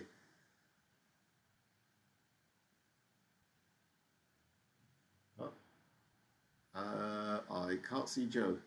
He's disappeared. Oh, yep, still there. Just moved around the screen, I think.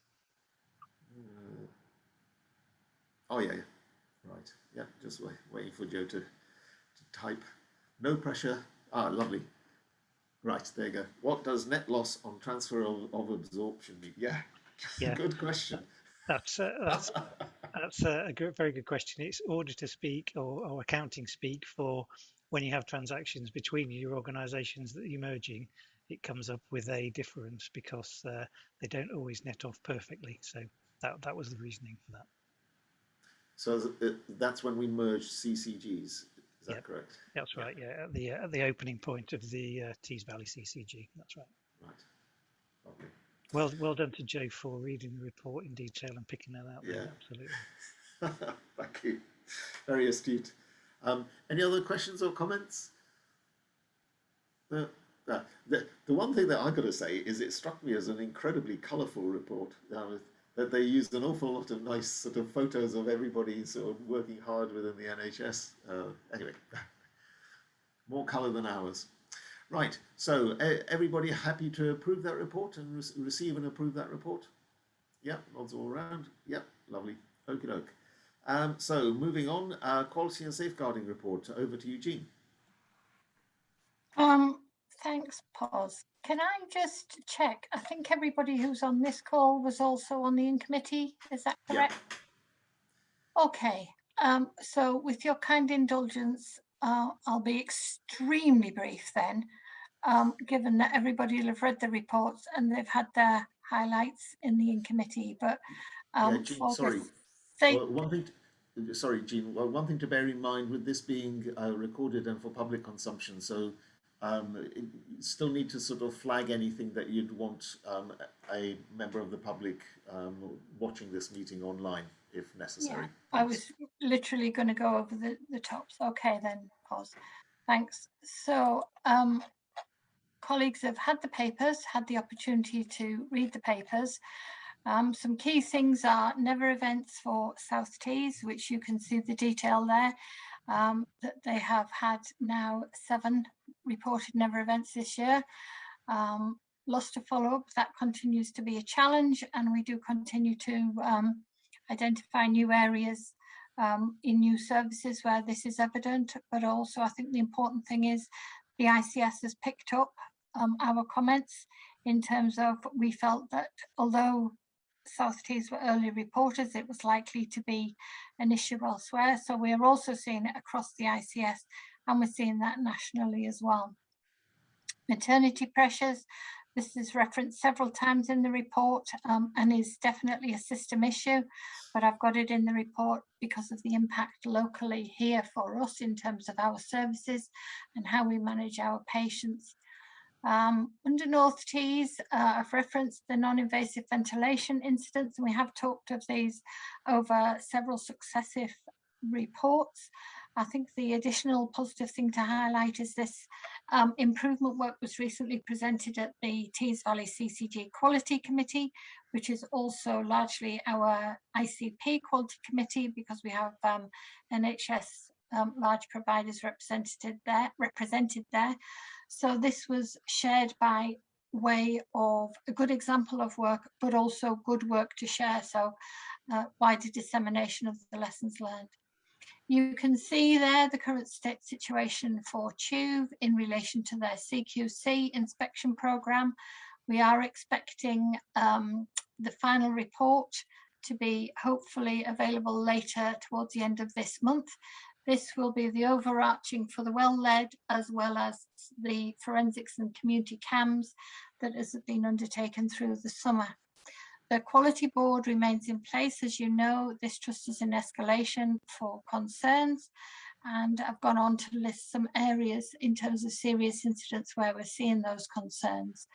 Happy to take any questions either at the end or as I go along.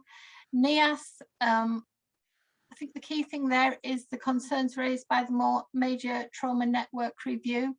This is actually very helpful in terms of a review, and the key issue there is the access, the availability of people behind the scenes for the frontline staff to contact for support for major trauma. That is being worked through in terms of improvement with the trust. And you can see that they've got that transformation board underway, which is helping with the wider service redesign and sustainability. Under County Durham and Darlington, again, maternity pressures, I've referenced that. And as I said earlier, this is a system issue. It's not just an issue for us in our ICP. It's definitely a pressure in the wider ICS, and also nationally, we're seeing an awful lot of this. Some of it's the demographics in terms of midwives leaving and not enough midwives coming in. Some of it's pressures of COVID, and all of it. We've talked at length today and at other points about recruitment pressures and retention pressures, etc. This is just how they materialise. And of course, from a patient safety and quality and performance perspective, we need to make sure that the services are safe for our population. So we're working on a wider footprint, which is the local maternity system, with the oversight of that. And of course, there's all the Ockenden requirements to support as well. Under the independent providers of care, I've referenced the work there in the improving picture at the Priory, which was following a lot of support after their inadequate CQC. They're now at good, which is always a positive sign. And then talking about Butterwick Hospice, this has been the subject of an awful lot of work over the last couple of years, both from the CQC in terms of their regulatory concerns, but also the support that CCG has given this hospice. Although we don't technically commission from them, they're on our patch. They've had safeguarding, quality, patient safety input. They're currently being supported by the Director of Commissioning for Women and Children's, because there's also the children's hospice element to it. They have had a recent unannounced inspection in September, and we are expecting some indication of the results of that hopefully by the end of this week. Also gone on to mention BPAS there. This concern arose as a result of a CQC unannounced inspection. The way our services are delivered for our ladies in Tees Valley is on an echelon-based service, which relates to the gestation period. So locally, we have services in Middlesbrough. If you're further on in your pregnancy, you do need to go to Doncaster, and even further, you will need to go to the northwest. There's been concerns identified the whole way across this pathway. Obviously, the concerns increase the further on in your gestation. The NHS England in the northwest and the CCGs over there are leading on this improvement work with this provider, and we are supporting that. We're well versed on Tees with this provider from some work we've done over the last few years with them. So we're staying close to this. And then finally, from an independent provider perspective, just to bring to your attention, Nuffield Hospital, we're currently working with them to understand the status of a serious incident that's occurred there. And I will be speaking to the medical director for the national group later on this week on the back of that. And if I may, Chair, I'd just like to encourage colleagues, and I realise you will have read the paper, but just to the importance of the safeguarding information there. It often comes last in the paper, but that is in no way a reflection of its importance. What we are seeing is completely anticipated, but it is still unfortunate in terms of the impact of some of the pressures, not just from COVID, but from all the circumstances around, the pressures that it puts on people and families, as well as the systems having to work in a different way, etc. So the safeguarding of children and young people, and also the adults that we serve. So we look at the whole population. We're seeing an awful lot of pressures arising in that, and there's some detail in there. As always, happy to take any questions. Okay. Anybody want to raise any questions or comments? Caroline? Yeah, thanks for that, Jean. I did just pick up a comment that we haven't talked about previously on page 140, and that was about an increase in number of incidents presenting at A&E around assault and self-harm, which was associated with organised crime and child sexual exploitation. And I just wondered what's the process in relation to that? Which organisation takes the lead in terms of doing some more work in relation to that sort of stuff?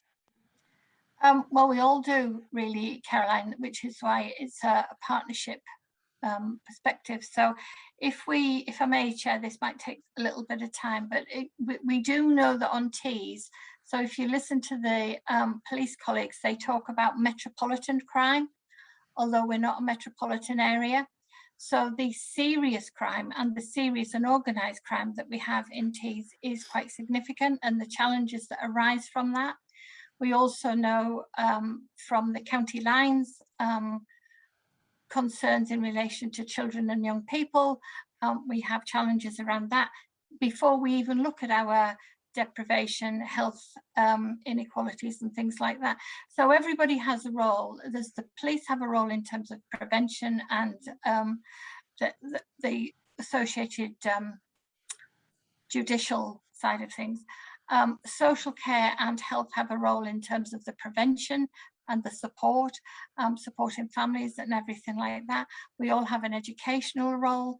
We all have a role to, once the problem, so we've got a role in the prevention, but once the problem has arisen, trying to resolve that as well. I think the important thing, so I don't like it when people say, yes, but you need to see those numbers in context, but it is always a relevant thing. You're talking about relatively small numbers, so it looks like a percentage large number. However, those relatively small numbers are still often higher than statistical neighbours, even smaller, relatively small numbers. So we are still an outlier, and the increase. The other thing that makes the comparisons difficult is that each of our trusts record these, they have different systems, so the numbers are recorded differently. So you can only see relative to a trust in a relative period. Having said all of that, we still do have a problem, definitely in Tees, and still some of a problem in Tees Valley. There is, the violence reduction unit, you may be aware that Cleveland Police bid for some of that money, but we weren't actually successful. There are further requests coming from the police in terms of innovative funding for national work. You'll have seen the Knife Angel that was in Middlesbrough previously and the work that's associated with that. So it has to be and is multi-agency. It's multi-agency, not just from a children's social care and police perspective. It's multi-agency, multi-professional within those different agencies and multi-layer. We have a problem that we all need to work with to address. And every so often it becomes particularly acute with its focus on the numbers. But even when the numbers aren't there, we can still, obviously this is a public meeting, so I'm not going to quote examples, but we all have imprinted examples of the manifestation of this on a person. So we have safeguarding partnerships for children. We have one for South of Tees, which is Middlesbrough and Redcar and Cleveland. We have one for Hartlepool and Stockton. We have a Tees-wide adult safeguarding board, but in Darlington, we have an integrated children's and adults board. We've also got community safety partnerships, and with the new domestic abuse bill, abuse and violence bill that's coming out, there's going to be a statutory requirement on each local authority to have very focused groups in terms of domestic abuse, which is also an appropriately hot topic at the minute. There was a report out earlier this week about violence to women and girls as well. So lots of agencies have lots of work to do, but what we all have to do is to work together, because it's an enormous challenge and it's a particular challenge for the populations that we serve. Okay, thanks, Jean. Thanks for that, Jean. Thanks. Okay, Janet? Yeah, just to further echo what Jean's already said, our safeguarding education from a primary care perspective now includes elements that it certainly didn't include 20 years ago, and a lot of these themes do come through very strongly and clearly. And the teams that do the education do it in a way that gets the messages across without sensationalizing it, but it's making sure that you know what you need to be aware of, how you try and prevent it, but it's knowing what to do when you do come across it, which sadly we do. Yeah, and Caroline, you probably recall from a while ago some governing body papers where I was talking about we had a very concerning number of domestic homicides that we were dealing with, as well as a very serious concerning number of what we used to call serious case reviews, we now call safeguard and practice reviews, or can be lessons learned reviews. So we see the impact on people, whether they be children, young people or adults, the actual impact and the manifestation of this in our daily work, whether those people sadly have to turn up at A&E or not. So we are very, very closely sighted on this. Okay, thank you. Jean, I've got a little question about the general looked after children's issues. You've flagged some increase in looked after children going missing. Presumably it looks rather like it's across all of our Tees Valley local authority areas. Is that mirrored across the northeast, or is this something that we need to be sort of slightly more looking at from a Tees Valley perspective particularly? The looked after children, or the looked after children going missing? It's the looked after children going missing, particularly because it seems to be an increase across all of our local authority areas. Well, what we do have is, so I'm not actually cited on the looked after children going missing for other local authority areas, but on Tees particularly, we have pretty much the highest numbers nationally of looked after children. We have very high numbers. And then also we have the numbers of those that go missing. Now, this is something that we're all looking at, because obviously if you're a looked after child, you're looked after for a reason, and you're particularly vulnerable. All the things that we've just talked about in terms of the serious and organised crime, etc. And then also there's the purely pragmatic. If you are looked at, well, if you are missing, then the police will look for you. So obviously if the police are looking for you here, they can't be doing this over there. We are looking at the numbers as well as what's done. But where does the responsibility lie? Because you have different roles in this, and different local authorities take a different approach to this. But in essence, we're all absolutely focused on the vulnerability of the individual and keeping them safe. What you do have is when a child goes missing, a child being anybody up to the age of 18, so young people, there is a requirement to do almost, I forget the technical term, but it's a post-missing conversation interview. Like, what was it, why was it, etc. Now, because these children do have to give consent to that, obviously the older that they are, the less willing they are. So we're trying everything to try and gather intelligence to actually improve that as well. But when you're a looked after child, you can't be detained. It is a definite issue that we're all worried about, particularly given all the other things I've talked about. But the numbers are going up, Pos, yes. Yeah, I mean, what occurred to me was that may be partly a function of the sort of pressures exerted by COVID, and the fact that everybody's kind of been locked down to a greater or lesser extent as the previous years gone on. But is this a factor? Well, what I was wanting to make sure is that it wasn't that we're not sort of easily saying it's COVID. Is there something that, particularly in the Tees Valley, we need to be looking at? Yeah, the numbers are going up and have been going up from before COVID. Okay, right. We do have the advantage of POS, and it's a double-edged sword through the work that I happen to be chair of the performance management framework for the Safeguarding Children. So this is very data-driven on safeguarding children areas. And it's very contemporaneous, the data. So all local authorities have to produce data at the end of the year, and they get 6 months to cleanse that data. The PMF gives us a quarterly figure, recognising that there will be a degree of noise in that. So we're very closely focused on this. So this is what we're talking about, this early indicative data. We've done as much as we can do to validate it at the time, but there may be a slight shift at the end of the year at plus the 6 months. And that enables us to pivot our efforts wherever possible to look and see what's happening and what else can we do. And that's what I'm reporting to you, that the value of that contemporaneous data. Okay, thank you very much. Anybody else got any queries, comments, questions? No? Okay, so we've considered the report and we receive it. Thank you very much, Jean. Moving on to Tees Valley quality account response. So that's back to you, Jean. Yeah, I'll be quick with this, Pos. What this is it's a summary of all the responses that we as Tees Valley have provided to back to our providers.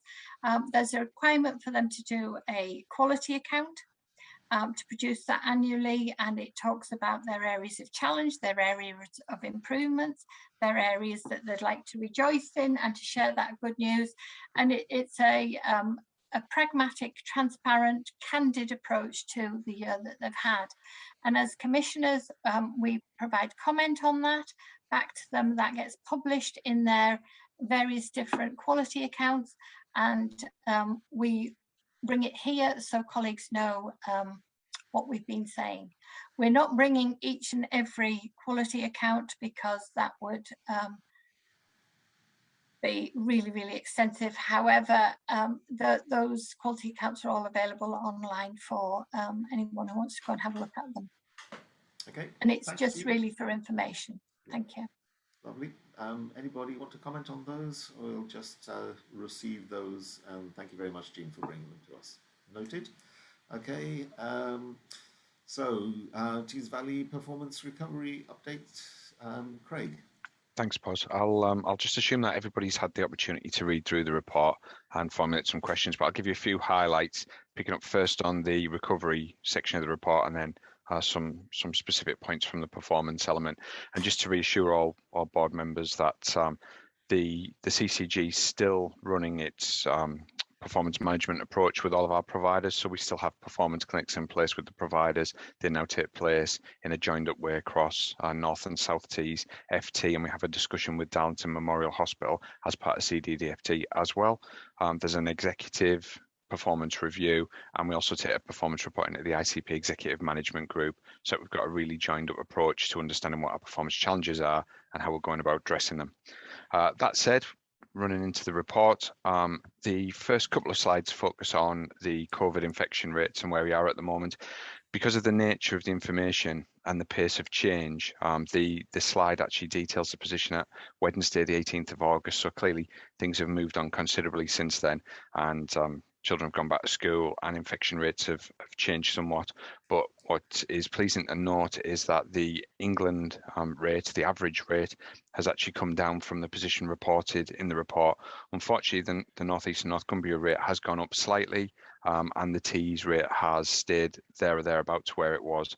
Infection rates for the 5 local authority areas within Tees are hovering around the same positions at the moment, around 300 per 100,000. So that's a positive position given the fact that many things have opened up and schools are back, but we're not seeing the kind of reductions that we did last year.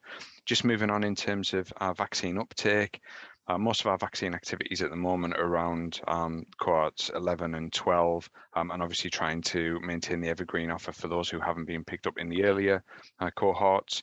Thinking has started to move and plans are in place to support the phase 3, as Janet's already touched on. But again, in terms of the report and things moving on, cohort 11, we've seen significant increases in the number of second vaccinations received, so from 50% up to 58% in that cohort, and similar with cohort 12, up from 26% up to 46% for 2 vaccinations. So that's a real positive and shows some of the work that's ongoing with the primary care networks. Just moving on to activity levels, again, activity isn't where we would hope it would be or where we planned it would be collectively, and some of that is definitely related to the pressures that other primary care colleagues have explained on the call today, with some of our Foundation Trust colleagues explaining or highlighting the fact that we are already experiencing winter pressures now, and they've been sustained since probably the beginning of July, meaning that we're likely to experience a 9-month winter for this year, which represents a significant set of challenges for us, which tend to materialise in impact on the elective programme, increased urgent emergency care pressures, not just in the hospitals, but also with primary care colleagues and in other bits of the system as well. So I think there's a clear thread around surge and winter pressures impacting right across the whole system at the moment. Just moving on, some of the key performance issues that we're trying to address at the moment and working with our providers on. Long waits in the hospital setting, so 52-week waits. There's some breakdown of the RTT, referral treatment standards, on slide 186 of the pack. Key issues there relate to the number of patients waiting over 52 weeks. And although the CCG seen a reduction of around 50%, we've still got a significant number of patients waiting longer than we would have ever had previously. A lot of the backlogs around orthopedics, and there's been some specific work on spinal pathways to try and unlock some additional capacity within our main acute providers. But part of the strategy is still based around maximising the use of the independent sector, which links back to Mark's update earlier on in the finance report and the associated costs of doing that. So whilst we're working around orthopedics in the independent sector, also looking at what else can be moved out or what further the independent sector can do. And another area of opportunity for us is around ophthalmology. So we're just working through some of the contracting implications of making sure that we can really tap into the additional capacity that's available on the Tees patch at the moment, but being mindful that although there is physical capacity, many of the clinicians supporting delivery of work within that capacity are the same people that work out of our local acute hospitals. So we're trying to take as joined up an approach with the FTs and the independent sector providers as possible. In terms of diagnostics, that's another area of significant concern and challenge for us, predominantly around South East Hospitals Foundation Trust. And at the moment, the key area of pressure revolves around DEXA scanning. So there has been some issues with some kit. Pleased to report that the kit is functional and we are seeing patients through that service again now, but capacity isn't where we need it to be to clear some of the backlogs. There is ongoing discussions around introducing a further DEXA scanning machine that will help clear some of that. And again, we're looking at the possibility of working across different trust sites to support a reduction in the backlog. That may mean that we have to offer patients the opportunity to travel to a different site from where they would normally go, and that's something we're exploring further with our providers. And we would talk to members of the public about that before we undertook any changes or offered any further alternatives. Just final point, pause in terms of the performance section then, ambulance responses and what's happening with the ambulance service at the moment on slide 188. I think all the pressures we talked about relating to winter and surge materialise through increased calls to the ambulance service, both in terms of the 111 service, but more importantly and more critically, the 999 service. And you can actually see that where we are in terms of weights at hospitals, handover weights and performance against the response times isn't where we'd expect it to be at this time of year, and certainly isn't where the ambulance service themselves would want it to be. I think what the information is telling us is that we're seeing increased call volumes, but we're also seeing increased handover delays when patients are transported to a hospital for further care and support, but we're not able to turn the vehicles around quickly and hand over care of the individuals that have been transported because there isn't capacity in the emergency departments or in terms of the hospital bed provision. So there's a lot of work going on at the moment, certainly at James Cook Hospital and over in County Durham and Darlington, to understand what some of the causal factors are, why we're seeing large numbers of handover delays and why they're contributing to vehicles being off the road. We're currently looking to see if we can get some expert support into James Cook in particular, into the front of the hospital, to do some transformation work around why aren't the pathways as effectively as we would hope they would be, and take some learning from other areas. And earlier this morning, there was a winter masterclass event that took place across the North East and Cumbria, and there was a big focus on this as a key opportunity and area of pressure for the North East and Cumbria. And actually, we've been able to take some learning from colleagues in Lancashire that hopefully we can implement over coming weeks, and hopefully I'll be able to reflect in future reports and updates. So that's probably about it. I'm happy to go into further detail if required, or take any questions. Thanks, Pos. Okay, thanks, Craig. Any comments or questions? From my perspective, it's nice to see that percentage of patients seen within 2 weeks of an urgent cancer referral sort of has stayed at the target level, and equally that okay, we've got patients waiting more than 52 weeks for treatment, but we're actually better than the national average, and the numbers of patients being seen or waiting keeps on going down. Yeah, I think there's some context needs to be applied to that, Pos, because you need to take it alongside referral rates as well. So referral rates possibly aren't quite where we would hope they would be, which means that potentially we aren't detecting as many cancers as early in the pathway, and we may get more presentations through emergency department, etc., which isn't good for anybody really. Yeah, that's true. Okay, I think it was Dave first, then Hassan, then Caroline.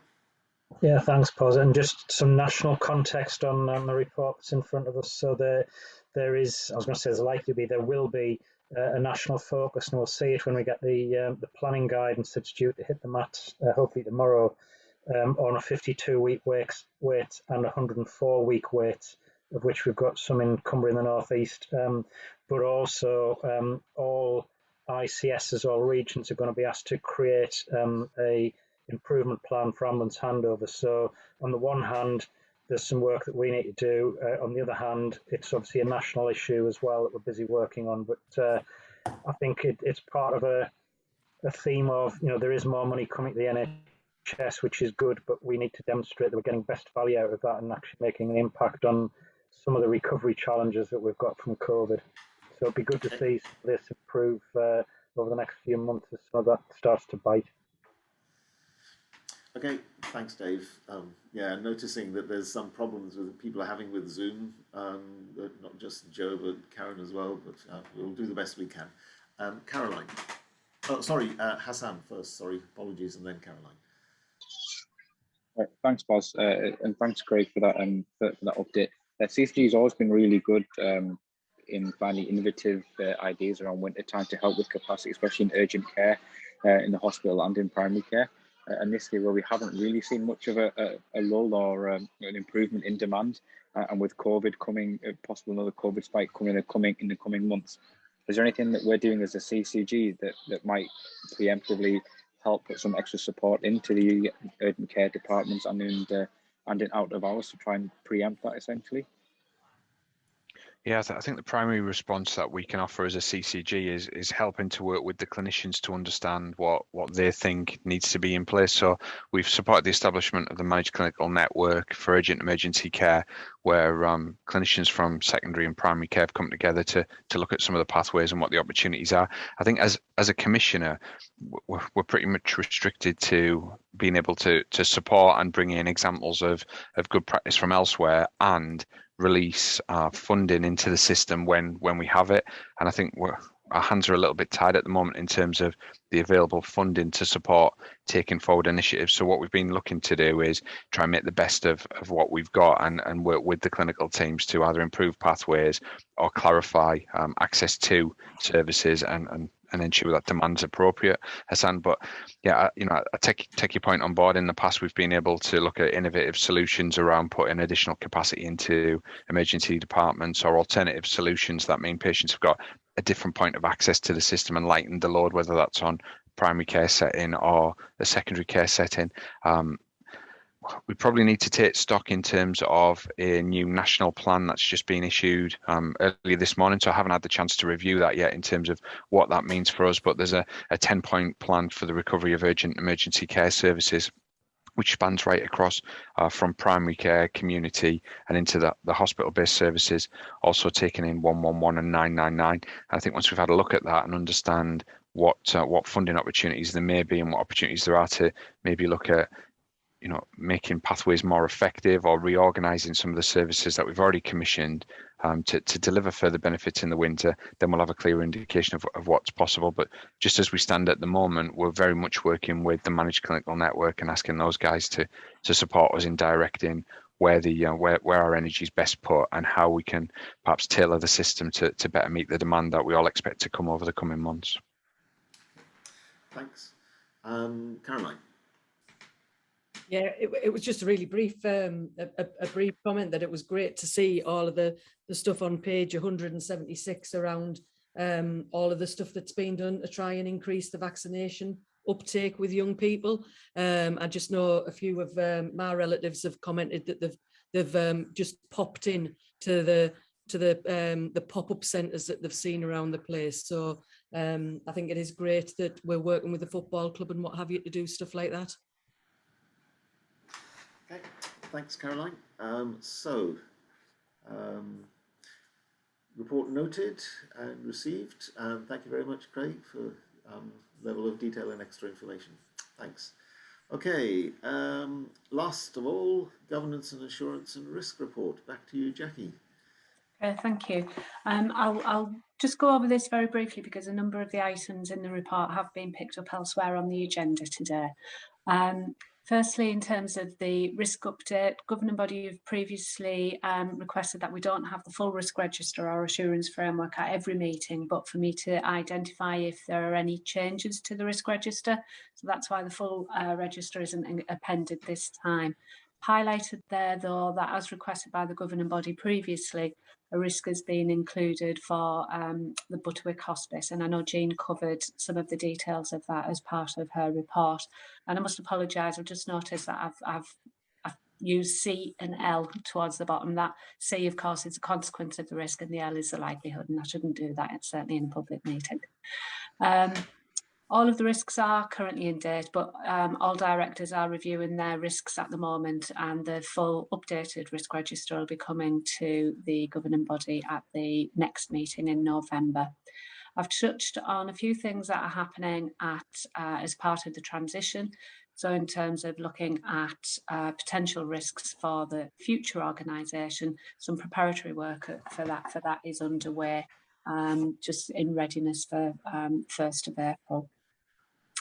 And I've also referred there to the 2 new risks that are being developed, linking into the 2 objectives about the CCG close down and the excellent employer as well. And we've got something drafted there, just needs a bit more refinement, but the hopefully should be in the next report for you. Dave gave a good update earlier on about the transition to the integrated care board, so I don't need to go into that, but that just focuses on some of the elements from a governance work stream that we've done. Section 4 is about hybrid working, and again that's being covered, so that's great. But everything's going well, and we've used staff feedback to influence how we're coordinating the office and how we're configuring it. And obviously we'll keep that under review and see how it works in practice, because a plan on a piece of paper is one thing, but actually when you try to use it, it might not turn out quite as we hoped. So we'll keep that under review and change as we need to. I've referred there to some of the items that have been picked up elsewhere in terms of what we're trying to do to support our staff. We've talked about preferred pronouns, develop the manager training, staff wellbeing directory.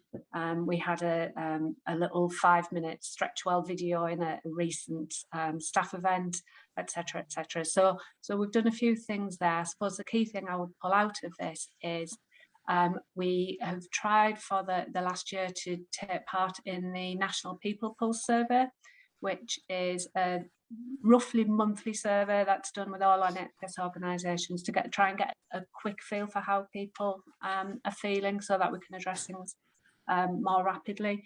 We haven't had a huge amount of take up on that over the past 12 to 18 months. So we've tried to relaunch that and encourage staff to do it in a different way, using time that's already allocated in diaries, etc., in team meetings and things. So we're hoping that at the end of this, I don't know what to call it, this little tranche, that we'll see a higher take up of that as well. So we'll keep plugging away on that, because it would be valuable if we can do it. There's a bit there about Lynn Walton, the Deputy Director of Finance, being identified as a counter-fraud champion, and that's working well. Audit have commended the way that it's working, so that's good news. And just a little bit about information governance and the reports that have gone into the Audit Committee. So that was all I wanted to pick out. It was just whistle stop as we've gone through things in previous reports, but happy to pick anything else up. Jean, you've got a hand up. Is that residual or is that a new one? New one, pause if I may. Okay, Jean. I think that's really helpful from Jackie. There's just a small point I would like to make under the Butterwick. Just, you know, when you can look at these things till the cows come home, and then you look at it again. Just to, in line with what I'd said earlier around Butterwick. So this document relating to the risk says no provision. What we've talked about is that there isn't that inpatient setting provision. So the provision at the moment is around about community services working into the home. And obviously, depending on the acuity, the child would need to go to hospital, which doesn't diminish the fact that this does need to be on the risk register. So because the way, in the very blunt, bold terms that we do have to write these things, you could, it would be understandable to maybe get an inaccurate perception of this. So the provision is having to be flexed, but without doubt, the fact that we don't have the provision of that Butterwick for children and young people is a risk. And again, sorry, Jean, correct me if I'm wrong, but the change in the likelihood of the issue, is that due to the fact that there is more being provided in the community or what is it that's changed the likelihood so that it's gone down from a red risk to an amber risk? The likelihood, it's around, I'm trying to think how best to put this. We're working with a labile situation in terms of the provider themselves.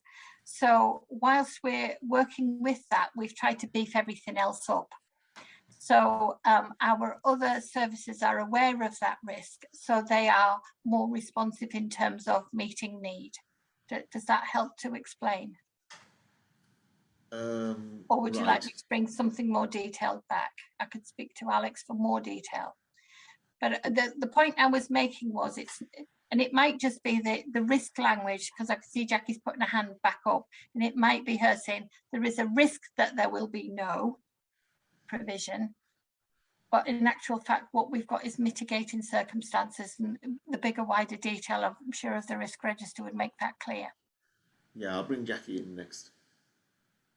Yeah, the rationale for the likelihood reducing is the work that Alex and the team and others have been doing to work with the Butterwick on the CQC inspection action plan, etc. So, if in terms of the risk, if the Butterwick is unable to meet the requirements of the CQC inspection conditions, the hospice could close. So what they've been trying to do is work closely with them to help, as we've done with other providers over the years when there's been inspections that were in that way. So that's part of the rationale for the reduction in the likelihood. So it's not consequence, it's the likelihood of that. Right. And the example of that, Pos, if I may, so we talked about earlier on the quality report in terms of the Priory. So following their inadequate report, we'd worked substantially with them and actually managed to get them to that improved. So there's a risk, but the work that's being done to support the provider and with the provider helps with that. Right, that gives me assurance that the likelihood is realistic. Fine, lovely. Thank you very much, Jean. Thanks. Over to you, Mark. It was just a comment really to say that the nature of this report in terms of governance, assurance and risk it's reassuring to see how it ties into all of those other reports we've seen through the course of the agenda. And as Jackie says, you can see the cross references between this report and finance and performance and quality earlier on. So it was just that comment. That's great, lovely. Anybody else, any other queries or comments? No. So we received that report. I don't think we need any extra assurances above and beyond what you've just discussed. So note the report. Thank you very much. Okay, so moving rapidly on, nearly an hour late, apologies folks, but I think we needed to discuss the level of detailed discussion that we've had. So there's reports from committee chairs. Anybody want to flag any of those reports at all? No, okay. Annual HR and organisational development report for the quarter. Jackie, anything to flag there? No, yes. Nothing particularly to draw out unless anybody's got any. Okay, and lovely. And sets of minutes. Anybody want to flag anything there? No. Okay, and other minutes. Stoughton on T's Health and Wellbeing Board. Anything to raise there? No. Okay, we haven't got any members of the public to raise questions, so we can skip that one. And I think we've had a pretty thorough. Oh, sorry, Andy, you've got your hand up. I was just trying to go back a little bit to pause. Yeah, absolutely. I didn't spot you early enough. Sorry. With my little hands, yeah. I just wanted to reflect. We deal with a lot of doom and gloom at the moment, but I was quite interested to see in Caroline's report that, you know, despite us having 82 practices out in our patch, the amount of troubles and strife we're having with that area of the business is really good, and I think it's worth making sure that we record the good stuff as well. I think, you know, that is an indication of how our primary care networks are really working well. We've got one that's Darlington one that is on his own. We've got the raft of different versions of it. But you know, primary care is doing really well under really tough circumstances, and I think it's worth a specific mention in terms of what's in that report from Caroline. Absolutely, and we'll use that to feed back what we do with the publicity in relation to feeding back what is so good about general practice to the practices themselves. Dave? Yeah, and thanks, Andy. You're right to remind us of that, because in all of the things we talk about, we tend to focus on things that aren't working. Yeah. So if you think about the thousands and thousands of healthcare interventions across the patch, we focus on the relatively few, but still too many, but the relatively few where things go wrong. So yeah, it's a really pertinent point. Yeah. Lovely. Very much noted. Thanks, Andy. Anybody else want to raise anything? No. So lastly, consideration of any impact on the risk register. I think we've actually done quite a bit of discussion of the risk register. So is there anything else to add? Last chance, anybody? No. No further impact on the risk register. Right. Okay. So upcoming third from last meeting. Up and coming at the end of November, unless we have to have any other extra ones for official, formal governing body sign-off thing for anything ICS related that we'll put into the development sessions in between if necessary. Well, thank you very much for your patience. Jessica had to leave early, but I see everybody said thanks and wished her well on her future role and what she's doing. So thank you very much for your time, and apologies for running late. I think we'll need to sort of add a little bit more time to our schedule for next governing body meetings to get the running time a bit more accurate. But nice to see you, and cheerio, and have a good weekend coming up. Thanks. Bye. Bye. Thanks, Bye.